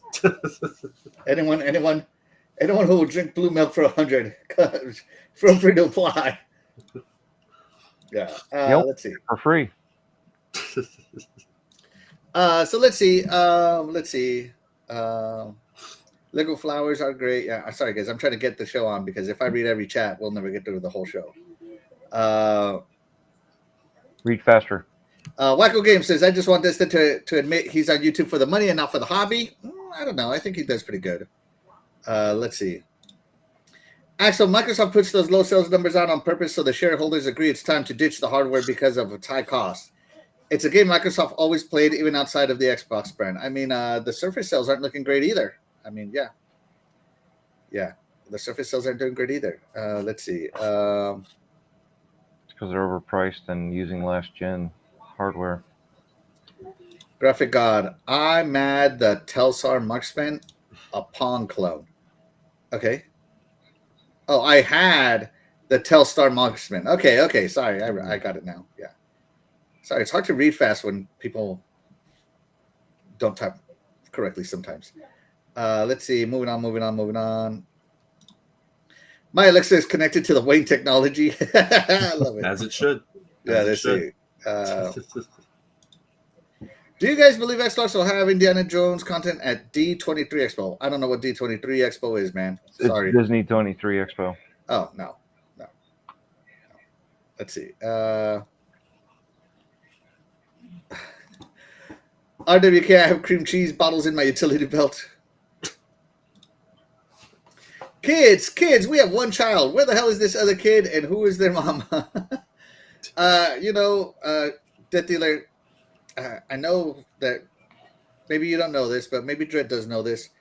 Tiny Giant is a female, and there's a lot of personalities in there sometimes. Just saying. Especially if she takes after her mama. Yes. So is there one Death Dealer or is it Death Dealers? No, it's Death Dealer and Death Pool is probably what's going to end up happening. She said, I'm sorry, Dreadful, if I get you choked out live on air again. That'd be funny. Let's see. Sour Blow says, hi, guys. What's going on, Sour Blow? Thank you so much for being here. You are the real MVP. Let's see. Honda sells more cars than Mazda. Does that mean Mazda is dead? No. Let's see. And shout out to Eternal Shaddai. Thank you so much for being here. You are the real MVP. Yeah. Let's see. Bring back Milo for the Kinect V3. Milo. I don't know what Milo is. You're muted. I don't know what Milo is. Milo's the kid that you interact with in the Kinect. Okay. Oh, yep. I actually remember that. Okay. Yeah. So anyways, Lionhead Studios was working on that. Fred, any other thoughts on this amazing doom and gloom articles by the president of the Xbox Doom and Gloom fan club, IGN? Just shut up, IGN. That's all I'm gonna say. Just shut up. Yeah. Anything else from you, Terry, about doom and gloom on Xbox? Nope. From the mainstream media, as always, as has been their go-to for over a decade now. Yeah, and again, guys, if you're thinking about just console sales, you're in the past. That's like, there's a what is? Can I find that? Hold on.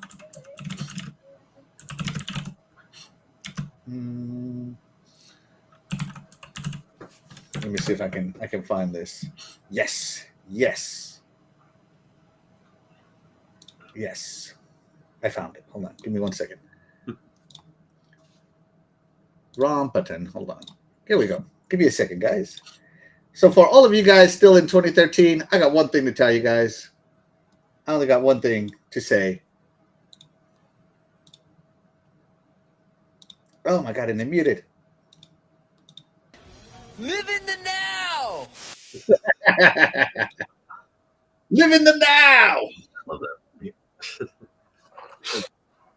And I love it. And Destin, he defended his point of view, and he's over here like, he's like, if you ignore all of that and just concentrate on this, basically, like, if you don't live in the now and all the metrics that count for today's gaming business.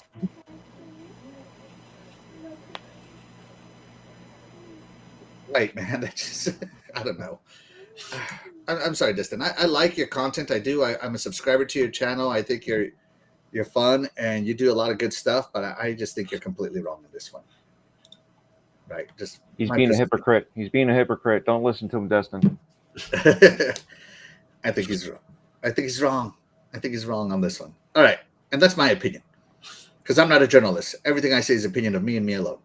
All right, Terry, are you ready? I is ready. All right, let's hit it. It's time for Terry's Indie Spotlight.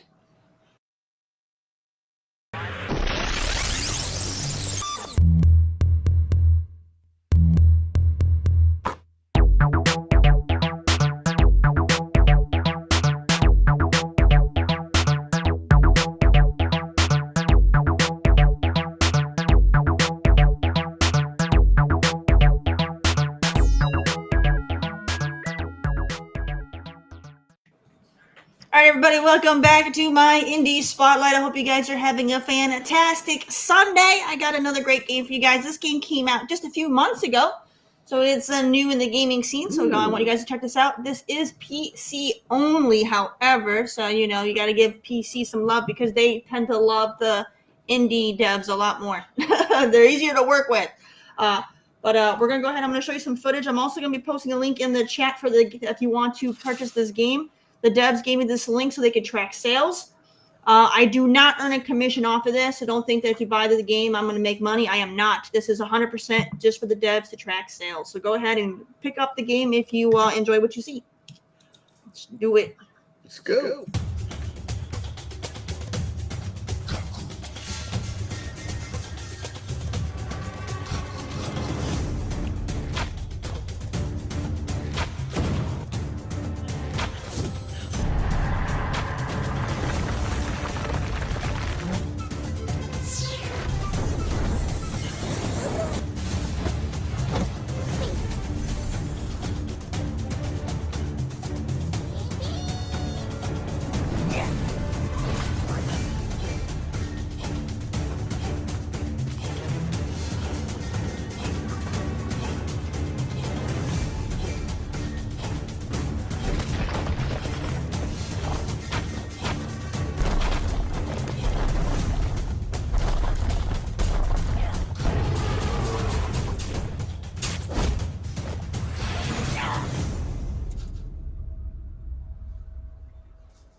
All right, so hold on, I cancel my autoplay. All right, so we have Kaku and the Ancient Seal. This is a action adventure style game where you're going to have exploration, you're going to have some puzzles, and you're going to have some dynamic combat.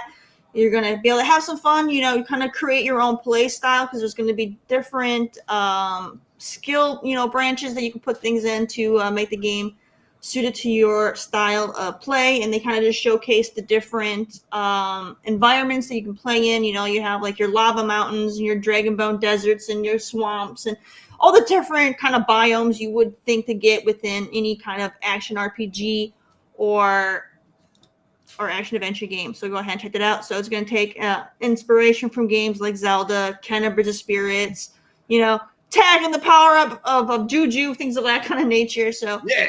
Go ahead, Juju, bad Juju. And of course, Kaku is kind of like a preteen little cave boy, and he has his little sidekick Piggy.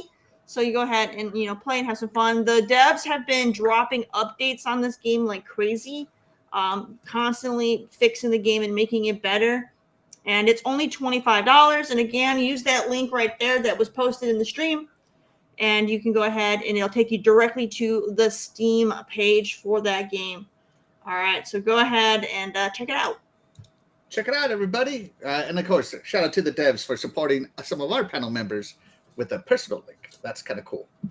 Yeah, and I'd love to see how many people buy through Terry's link, too. I want to know how influential you are.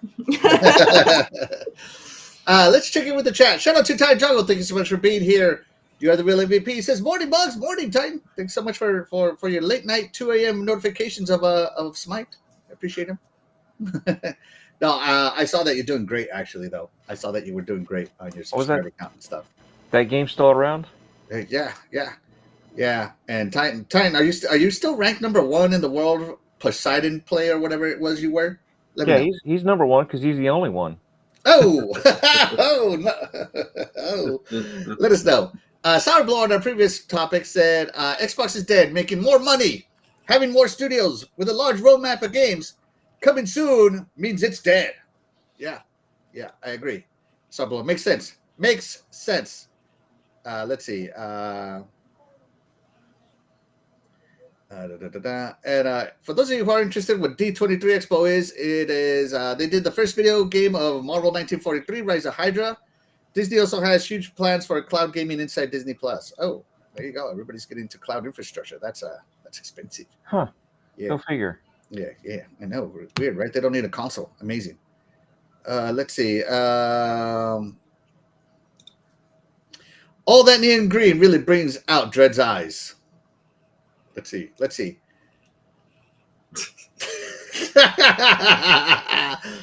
Funny. All right, guys. Let's move the show right along here. Again, if you guys are interested in Terry's thing, she posts the link in the chat, and I will copy that link and post it into the description later. So this is a clip shared on Twitter from the Xbox 2 podcast. And I'm just going to play the clip. We're going to listen to it. So, Xbox 2, please don't copyright strike me. I am 100% a fan of your content. So this was an Xbox 2+1 clip that was posted onto Twitter. So that's why it's blurry as hell. Let's see. You mentioned handheld like a separate thing. I'll tell you now. Yeah. The handheld. There's going to be a separate handheld, and there's going to be a Series X successor. Oh, okay. So you're seeing them as two different things. Yeah. So okay, it's going to be two different things. It's not. They're not just going to try and go all in on a handheld only. You mentioned hand. So there you go, guys. From the Xbox 2, from Jez Corden and verified by Randall Thor, because there was no denial. There will be a two-pronged approach again next generation. They're going to have the Xbox Next. That's just what I'm going to call it. And the Xbox Handheld. So the handheld is not going to be a hybrid a la Nintendo Switch style. It's going to be its own thing. And it's going to be Xbox's first handheld hardware. So hopefully, it's going to be great. And I know I'm going to get it. I already know it. I already know I'm going to get it. Day one. Right? I'm right? getting both. Right? Yeah. So they're gonna. So that's new to me. I thought it was going to be a hybrid, but now that I know it's going to be independent, I think it's great. And you know what, Fred, are you going to get the handheld? I know that some of the complainers are saying they're never going to buy another Xbox. But are you on the no Xbox train? Now that you say this, like it sounds pretty cool. Like I can it's going to be its own independent thing. Like that's going to be. I might buy it. I do. If money's right in Fred's wallet. then we'll see what happens. But yeah, that is pretty. I just don't want like another like Switch type thing. I mean, where it's like a hybrid and everything. I want like its own thing. So this might be pretty cool. We'll see if I'm broke or not. Yeah, we'll see how broke you are. Yeah. Let me consult my financial advisor. My beautiful wife, can I buy another console? Yeah. Let's see. So yeah, the handheld is coming. I'm very excited for that. I have been wanting an Xbox handheld, a real Xbox handheld, forever that played games natively. Phil Spencer did say that it would be a native gaming device, not a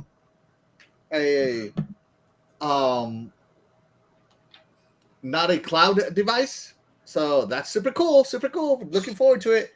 Terry, I know you love your gaming on the go. Based on the evidence from all of our previous episodes combined. Mm-hmm. Yeah. So they're going to get two Xboxes. Are you buying one? Are you buying two? No. Are you buying the traditional? Are you buying the handheld? Are you not buying? What's going on, Terry? What's your plan? Well, yeah, the handheld is definitely a no. I have zero use for it. I barely play games as is. So, yeah, I don't have a need for it. The next console, I'll end up getting two just because my husband will have one just so he can watch YouTube, because he'll insist on buying the next console and then only just watch YouTube. And then I'll be mad because it's just an expensive YouTube machine. But that's life. So, they'll get another sale for YouTube. So, that's about it. But man, those ads, man, they work. It's just, I don't know. Like he's kind of fallen off of the games. Yeah. He used to be really like, only thing he ever played was Destiny, and then Sony bought Destiny, and then he really hated the direction that they were doing with a lot of the expansions. So he just really doesn't play any video games anymore. He is excited for the new Space Marine, but again, that's gonna be a game you play for like 2 weeks, you beat it, and that's the end of it. So yeah, It's just going to be a YouTube machine. So. Okay. I can't really get excited, when I was like, yeah, we're going to spend a lot of money on YouTube. So, when he could just continue using YouTube on the current console. There you go. There you go. Save some money, Terry. Let's see. The Game Club later says, Jez says a lot of things that never happen. I don't know, though. I really feel that this handheld is going to happen because Rand just agreed with it. Let's see. If Fred hits the lotto. Nif Nukem says, I'm interested in Xbox Portable, not sure about anything else. Hey, whatever. That's the whole thing about the beauty of Xbox future is that there are going to be a lot of things. Let's see. Driven is allowed, reality is bias. Like that. And Dreadpool, shout out to Dreadpool for being my bro. He says, think of the future, Luis Vien. There may be a need for a handheld. You never know. Never know. The Xbox handheld got confirmed to be a standalone device. But again, I wanted to play the same games as my Xbox because I'm into that. I don't want it to play dumbed down games like the old handhelds did, right? I wanted to play the current games. I think it'll be basically when they say handheld, it'll be basically the equivalent of an S to an X. Think of it that way, that both of those systems will be that powerful. As the next generation, it's just they'll be able to put a screen on it and make it smaller. Because again, AI, other chips, all that stuff, be part of that factor. So when you look at it, I wouldn't mind if there was a base to it to boost. I'm sorry, you wouldn't mind if there was a base? Yeah. Oh, you're talking like a built-in base, like the Switch, or you're thinking more like the ROG Ally? No, like a Switch. Okay. So you had the console or your handheld, and then you would have like the Switch, and then it would boost up like the Switch does, but only have more technology to boost up. So it's not really required, because right now the Switch basically is reduced in power to save on energy. Right. So the Switch can actually do a lot more. I don't know if you guys have seen out there that people have unlocked the Switch. Obviously, they've had to hack them, but they get raw performance power out of it, where you can play Zelda in 60 frames a second. You can 1080p in handheld mode. Okay, so obviously they've had to hack it, add batteries, add this, add that. So they've done stuff like that. So I don't see why they couldn't do something like that with the handheld and just dock it, and then you have your boosted performance, which would be close enough to the standalone next gen whatever. So the I don't know, Series X Pro, XP. Yeah, so the Series XP, yeah. So like Windows XP, something like that, right? Yeah. And for me, I would want both, just because it makes sense. You play the best you can where you are. So if you have your phone, you play there. But if you've got that handheld, you play on that handheld. But if you're at home, you play on the console. And if you have, again, you have multiple people in the house, you can have the handheld for the on the go, and then when you're at home, you're playing it as if it was a base console. So good to go. I don't know. And you also got to remember, a lot of the times that some of these guys that might know something, things change. Oh yeah, things change all the time. Things are leaked out on purpose to see if you actually will keep your mouth shut. Things are leaked out to find out, who the leakers are. But things are also leaked out to help push a direction, to see what the feelers are, to see what people are excited about or not excited about, and then that way they could say, hey, you know what, we changed our mind, we decided not to go that way, and we never said that. We never said we were going to do that. So here people are putting stuff out there of what they've heard, and end up being that they lied when they really didn't lie. It's just things change. So for whatever reason, it is what it is. So whether or not Jez and Rand had actually heard it, I think they may know something. but truly, there's no insider. There's no true insiders. Some people are just fed information. Absolutely, agreed. Right now, by the way, this is how you currently got to play your games on the go on Xbox. A big old briefcase, custom built, all this stuff, and something like this mock-up right here just looks so much better. Hello. I have no idea what you're saying, Dread. Yeah, and of course the Series S mock-up is much smaller, but I'm just saying, guys. This is where we're gonna go from this to this natively. I'm sold, 100% sold. Let's see. Oh god, that's funny. Let's see. Dreadful wants Axel to get the handheld so he can run him off the road again. This time in portable mode in Forza. Yeah, absolutely. Yep. Yeah, and Noof says, with Xbox emphasis on digital and Game Pass, the console seems redundant. You know what? As long as you're an Xbox customer, that's okay. They're more than a console now. They're more of a brand. Let's see. I think there's something to this. The team over at Cloud Technology has had a huge focus on custom touch controllers. So to port technology to phone, handheld, etc., should be easy. I don't think it's easy at all, man. I think it takes a lot of effort. Hence, why every game doesn't automatically have a touch mode. I really feel that those take a lot of effort. But for the ones that have done it, I think it's great. Let's see. Fastback says, I will definitely buy both. I would rather play my Xbox games on a dedicated native handheld than on my phone. Agreed. Exactly. Game Complainer says, get the Lenovo Legion Go 2. No. If I get anything, it would be an Asus ROG Ally. That's the one I want. If I get one of those PC handhelds. That I know Asus has had a bad name for certain things, but I haven't had any issues, knock on wood. And Asus has been some of the best devices I've ever bought. Yeah. I had an Asus laptop that it still works today, and it's like 20 years old. I know. Perry's has had bad luck with Asus, so I don't blame him at all. Yeah. Let's see. If Perry has had bad luck, but me and Dreadpool have had good luck, I call that user interface. I'm just messing with you, Perry. Let's see. I listened to Miss Cole Cat. She said save money. So my gavel has knocked on the table. They're going to save money. There you go. Thank you, Terry. Let's see. I hope the Xbox handheld can play games natively, not all cloud-based games. On an interview that Phil Spencer said about, they did ask him about the handheld, if it was going to be cloud-based or native, and he said native. He said they were going for native, so hopefully. Right. Hopefully, yeah.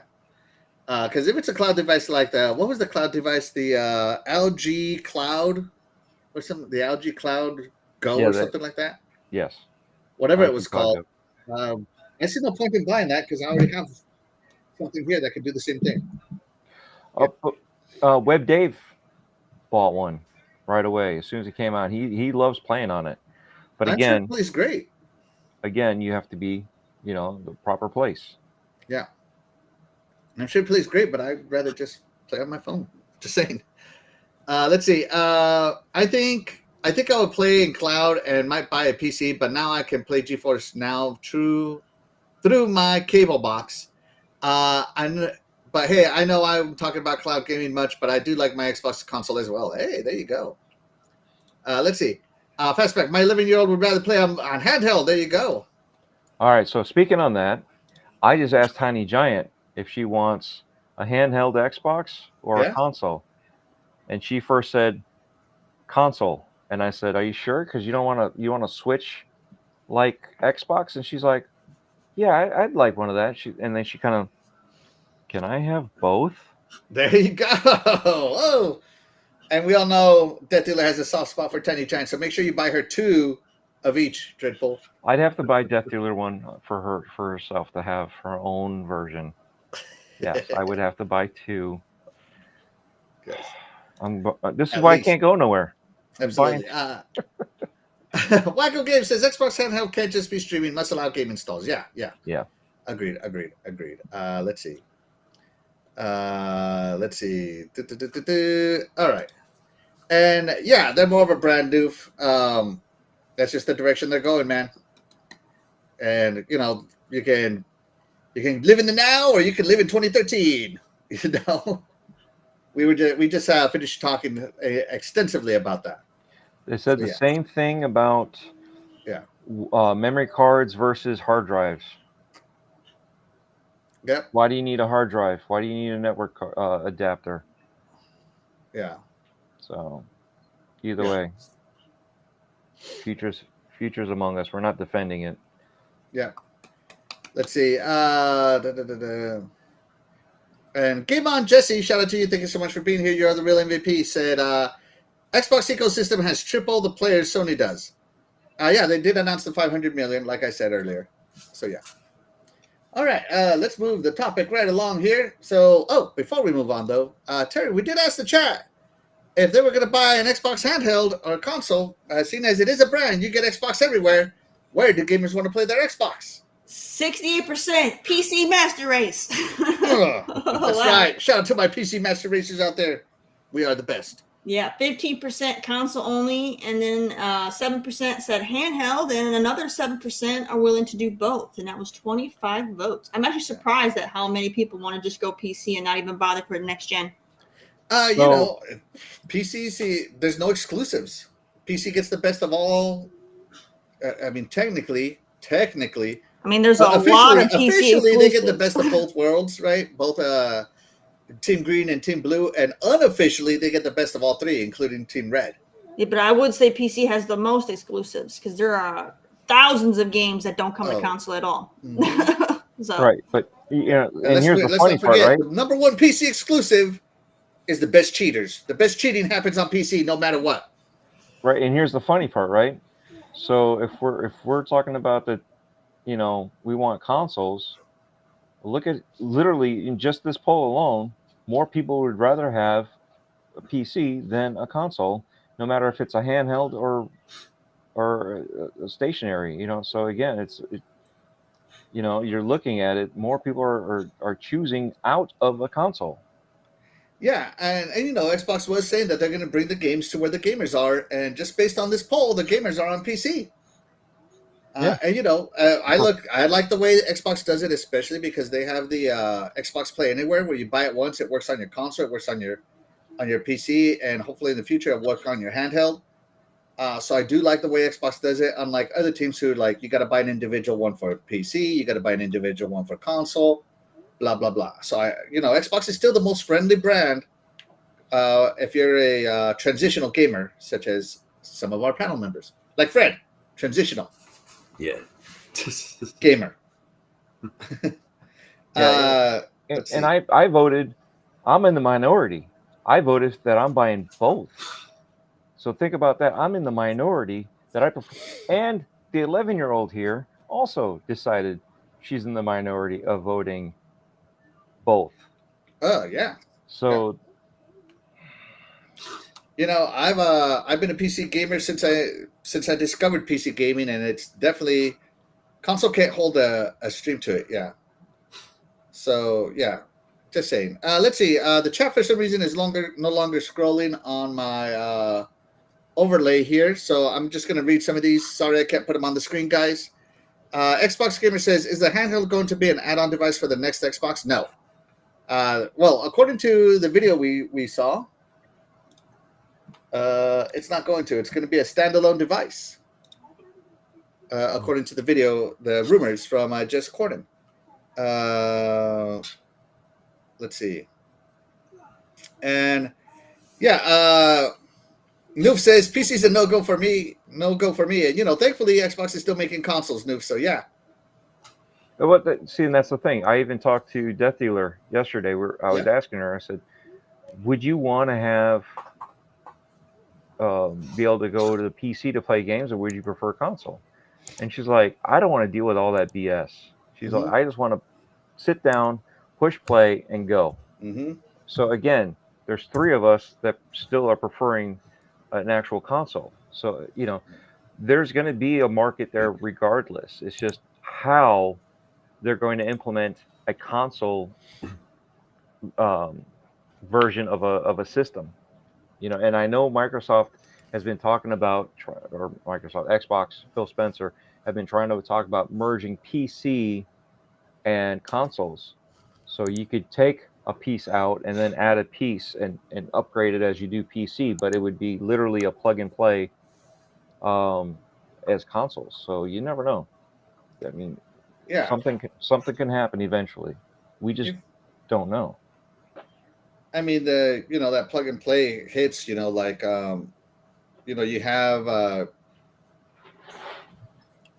to get more of your console back in the days. You could add the Connect, you could add the HD DVD player, you could add all this. It was just USB drives, right? Yep. So plug and play definitely is something that consoles can also do because they're just simplified PCs. They don't have all the kernels that PC does. But yeah, I think it's great. I think the handheld is going to be fantastic. I am definitely going to get one because I'm just an Xbox guy that's like that, and I love to game on everything. I've always gamed on everything. So for me, this is just another plus, another way for me to play my awesome games, and I cannot wait. So I'm very excited for this. Let's see. The suits pulling the shots at Microsoft, not Spencer. I mean, that's just the fact of Microsoft. The suits have always pulled the shots, and you got to either go with it or get out. I think that's one of the big reasons why Mike Ibarra left Xbox twice, is because they were going against his vision. So maybe Mike Ibarra was more of a traditionalist than I'm going to do what the suits tell me. But yeah, let's see. Moving on. Yeah. And I agree with Happy Cloud Gamer. He's hit it right on the spot here. The great thing now is so many options for different users. Yeah. If you're a console gamer, Xbox got you covered. You're a PC gamer, Xbox has you covered. If you're a cloud user, Xbox has you covered. And now in the future, if you're a mobile gamer and on-the-go gamer, guess what? Xbox is going to have you covered.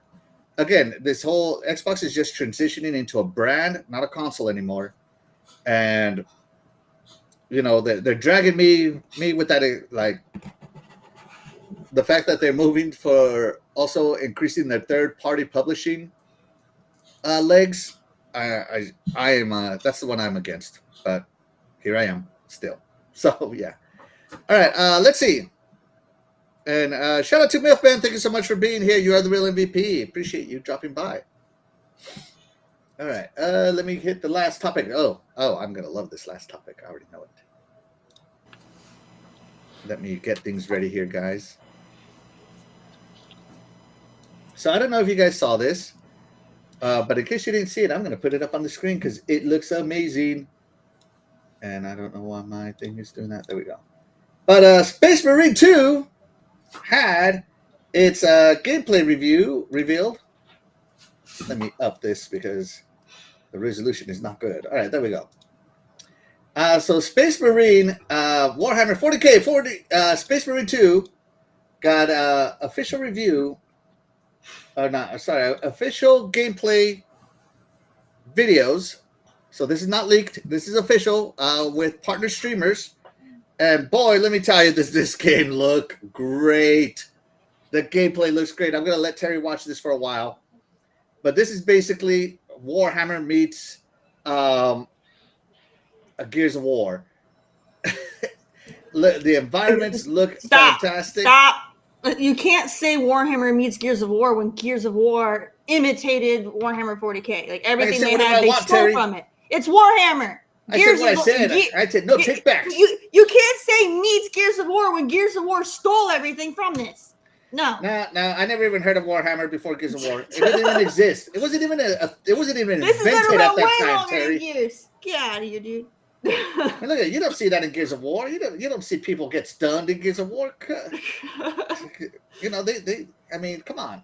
Gears of War's a cover artist. Look at all right, hold on. Let me show you something that Warhammer took from Gears of War. The rolling, boom, right there. The rolling. They took it from the Terry. They stole it. You see how he's using a chainsaw knife? Guess where they got that from, Terry? Guess where they got it from? Gears of War. Warhammer. Shut up, dude. You know it's from Warhammer. Anyways, it's basically Gears of War for those Xbox people who haven't played. For those of you who do not know, Gears of War is Warhammer, the watered down version. The watered down version, yeah. Blood and guts everywhere, multi-layered. They do have a first-person shooting. That's a close-up third-person shooting. You got some awesome melee, which is something Gears doesn't have. Is awesome melee right there. It just looks. This looks like so much fun. Just looking at this, I cannot wait. And this gameplay is by hopefully a channel that does not copyright me. Hopefully he'll let me use his gameplay, but I'm going to shout him out just in case. This is from channel Jack Frags, and he is verified. So hopefully, Jack Frags, I'm acknowledging you and your gameplay. Please don't copyright me. So yeah, this is it looks fantastic, doesn't it? Fred, talk to us about Gears of War in the year 40K. So I actually have the other game that came out. This is the Space Marines that came out for the 360, which is pretty much. Let me see. Hold on. Let me see. So you see that right there? This is the original one. Yeah, for the 360. I played the absolute crap out of this game, and I freaking loved it. And also, fun fact, I actually play. This shows how much of a nerd I am. I actually play with my cousin the actual 40K like miniatures and stuff like that. We actually do like battles and stuff like that. We actually do that. So this game holds a special place in my heart, and it just looks amazing. It looks freaking really, really cool. Like just the graphics and just the moves and everything. It's really, really cool. It just shows how powerful the Space Marines actually are. And I would say they're more powerful than Spartans. Sorry. Oh, man. I'm sorry. I didn't hear Fred. He went all everything in the Warhammer universe is more powerful than anything else. Like, they are ridiculous. Yeah. Yep, exactly. Aren't Space Marines called like the Hand of the Emperor or the Will of the Emperor or something like that? Yeah. I know they have a saying for them. Space Marines, I don't know, Hand of the Emperor. They do everything for the Emperor. It's like they basically are only subject to the Emperor. Period. Mm-hmm.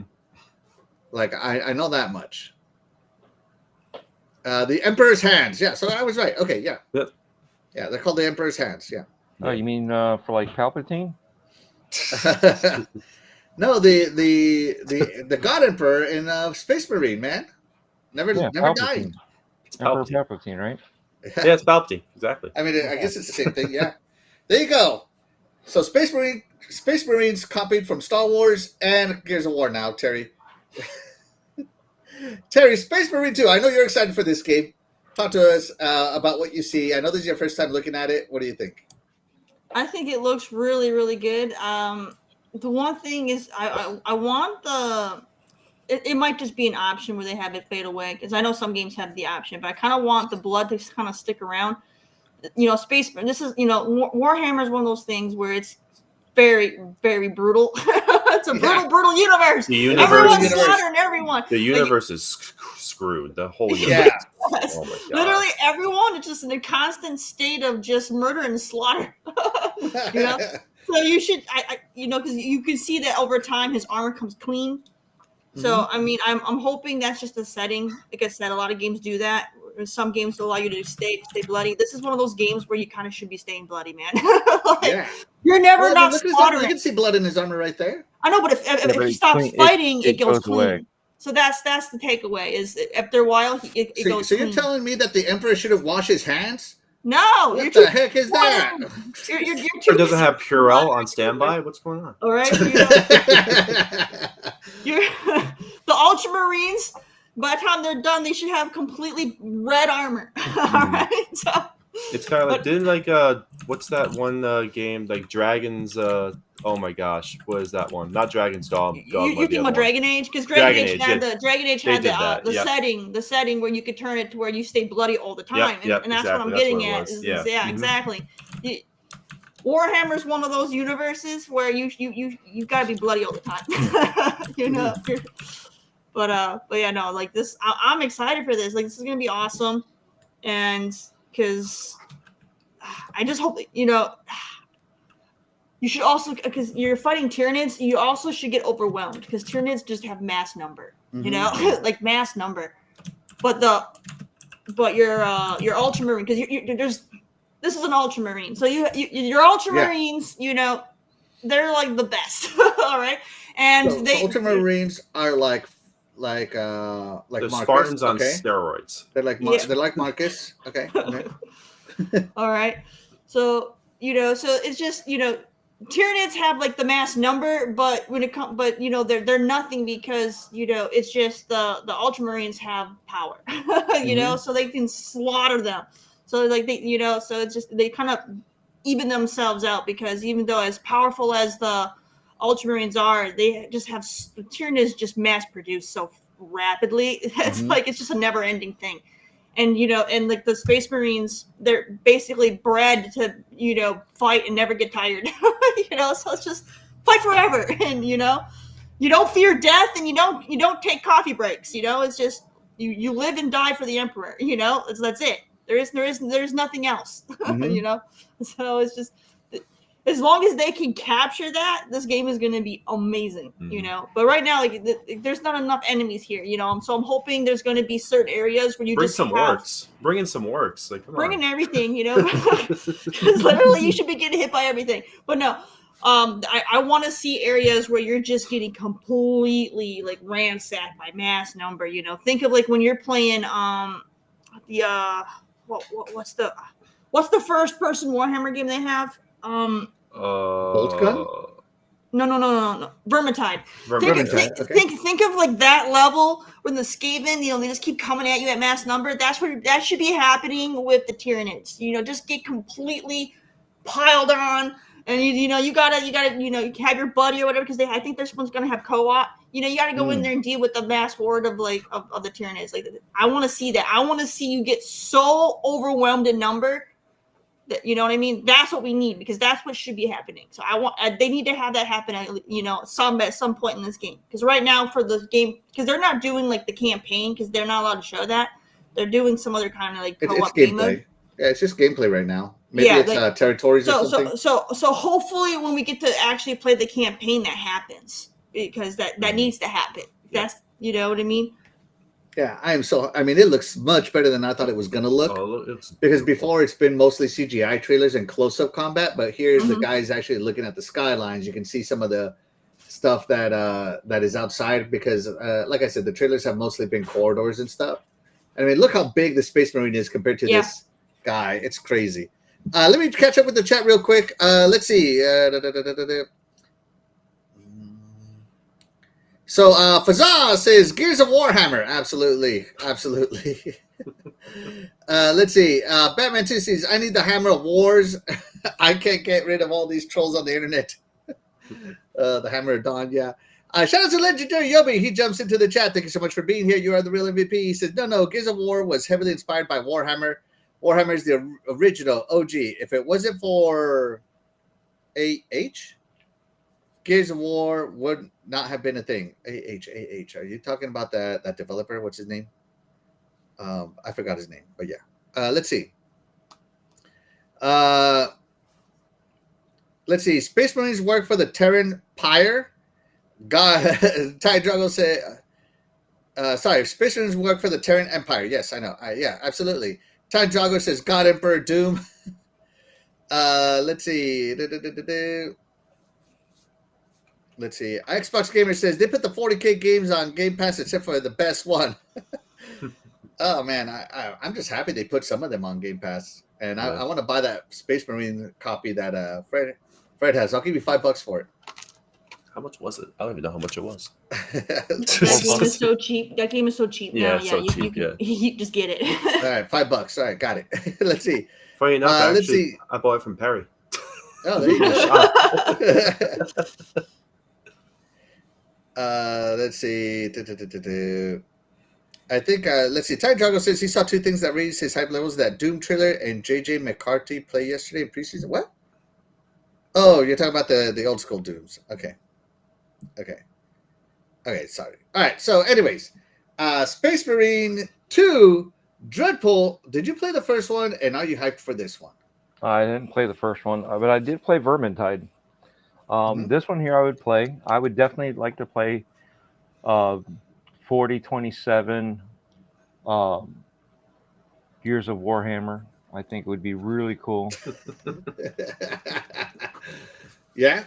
So, but yeah, no, I'll definitely play it. I don't know if I'd buy it, but if it's in Game Pass, I'll definitely get into it. I don't know. Yeah. Again, nothing wrong with not buying it. It's just. By the way, guys, this is Space Marine 1. So this is the first one. Yep. Oh yeah, it's so and here's the new one. Yeah, Talk about an improvement. Look at all these. Marcus Phoenix. Look at this coming up, Terry. Look at this. Is this what you were talking about? Yeah. Oh no! Oh, there goes. But you actually need they all need to get you though, not because they're blocking it off. So they already see now it's already over. No, they should have gotten buried. You literally should be slicing your way out with your chain sword. I want to be slicing my way out with the chain sword. All right. Yeah, so but they gotta let Marcus Phoenix in his helmet, get a breather every once in a while. Right. They don't need to breathe. All right. There's a reason why in the. Oh, sorry. Sorry, you go ahead, Alex. Space Marine appears to be Tyranids, and it looks like Space Marine 1 was the orcs? Yeah, orcs. Yeah, Space Marine 1 was the orcs. Yeah, you were fighting orcs. So this one is Tyranids. So I love that you're fighting another faction. I'm sorry, Fred. Go on. What were you saying? No, there's a reason why, like in the game, like with the dice and everything. That's why, like when you play it, you roll like 60 six-sided dice when you attack things, because you just attack in swarms. And yeah, like I agree with Terry. You should be like getting bum rushed with freaking enemies and just like trying to slice you away. That would be really, really cool.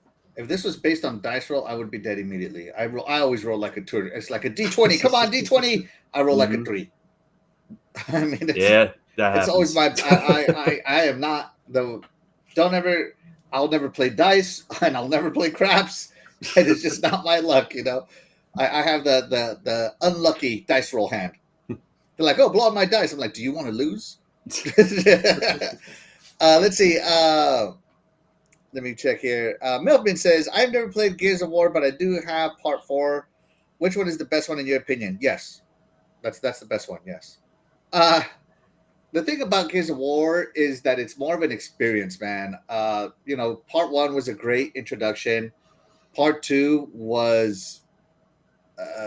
when the characters were finally introduced, it picked it up. And Part 3, I think, was the most impactful, as it did a really good job of closing the trilogy. Part 4, again, is a great introduction, and I thought Part 5 was fantastic to finally getting all that complicated stuff in. And the thing I love about Part 5 is that the collectibles are actually lore in Part 5 instead of just collectibles. So that was really cool. I can't wait for the next Gears of War. I think the whole series is fantastic, which is why Warhammer's copying them 100%. So, yeah. Dude. Right, Terry? Right? No. Stop me if I'm lying, Terry. The real one's out there now, the truth. But, I mean, you get to play as Marcus Phoenix in a blue suit. I mean, what's the difference? Imagine if they had a Marcus Phoenix skin in this, just as a joke. Oh my god, funny! Terry would be You know how like the joke in the earlier ones was Carmine always died. Like that would be Marcus Phoenix if he went in this universe. He would be the Carmine. Like he would be the Carmine. He would be the Carmine because no, he's not ready for this. Nah, he's not. He ain't ready. built. Marcus Phoenix ain't built for this. Yeah, no, I mean the whole way of making a Space Marine, it's like something like only 1% of people can make it. And then of that, only like half of them ever survived their first battle. Yep. But you can also be immortalized as a Space Marine into a giant mech, right? Yes. Yep. Yeah, into some of those giant mechs. So that's kind of cool too. If you do good enough. So we'll see. We'll see. I'm very hyped for this game. Dredd, are you hyped for this game? So hyped. Yes. Terry, are you hyped for Gears of Warhammer? Do you stop calling it that? Like, oh man, no, this is gonna be great. I'm excited. The first game is really good. So for those of you who are not, if you've never read any of the books or done any of the tabletops or played any of the other video games that have to do with Warhammer 40K, I highly recommend you check out the first Space Marine. It'll really kind of get you a better grasp of everything, and it'll get you ready for this one. so that way you kind of have a better understanding of what's going on. But because there's so much going on in the world of Warhammer that, like, honestly, it can be kind of overwhelming. But yeah, no, it's a must play. You know how, like, people keep going on about how games like Rise Son of Rome is one of those games that every Xbox player should play. Mm-hmm. Space Marine is one of those games that everybody should play if you're into Warhammer, or even if you're a Gears of War fan and you want to get into Warhammer. That's a good starting point. Yeah, and I love space, so of course I'm going to get Space Marine. I'm very hyped for it. Yeah. Let's see. But that's how we feel. Terry, how does our chat feel about Space Marine? 58%, heck yeah. 35% are undecided because they don't know. They don't know the awesomeness that they are naive to. Get on it. And then 5%, no, it's too violent for them. All right. Well, there you go. So yeah, I wanted to end on this note, guys, because I think I'm very hyped for this game, personally. Personally, I'm very hyped for this game. You know, what's funny is I'm more scared of the flood than whatever those things were. Tyranids. They're not doing them justice, man. They're not doing it justice in this gameplay. They're not. Yeah, I think when they attack in swarms. I think once Henry Cavill's Warhammer series pops off, the sales of this game are just going to go through the roof. Oh yeah, without a doubt. Yeah. So, and because Henry Cavill is a huge Warhammer. He's a huge nerd in general. Yeah. Yeah. Who would have thought? Mm-hmm. The best Superman would have been the best voice for gamers in Hollywood. All right. I think that's going to do it for the news today. But before we get going, Fred, why don't you tell the people where they can find you? All right. Well, so here, I'll actually I won't put it up, I'll just type in the chat. So my channel is Slendy. I just typed it in right now. And yeah, you can find me on there. Like, if you give me a subscribe, give me a holler. I've been streaming. I haven't streamed it a little bit because life has just been getting in the way. But yeah, I'm starting to stream all the Max Payne. So I'm on the first one now. So if you guys want to come check me out. Yeah. Or obviously just come over to the Game Complainers. We podcast every Wednesday night. So if you want to come over, I'll be there too with Harry and Frank. And Anthony. So yeah. Yeah. I thought you were fired because of the Lego. Oh yeah, that's right. I'm actually fired now, so I do need a new job. Dreadpool, you're right. So yeah, Axel, if you're hiring, I got you, man. You just gotta pass the test. It's an acumen test. Gotcha. I'll start studying. Yeah. No, thank you so much for being our guest today, man. It was fantastic to have you. You guys are awesome over in the Game Complainers. Yeah. We've had Perry on an Iconic Video Games and on Good Morning Xbox. We had Anthony on Iconic Video Games yesterday. I don't know if you saw that. Yep, I saw that. He's a horror guy, so we forced him to talk about not horror. It was funny. But I think he did a great job.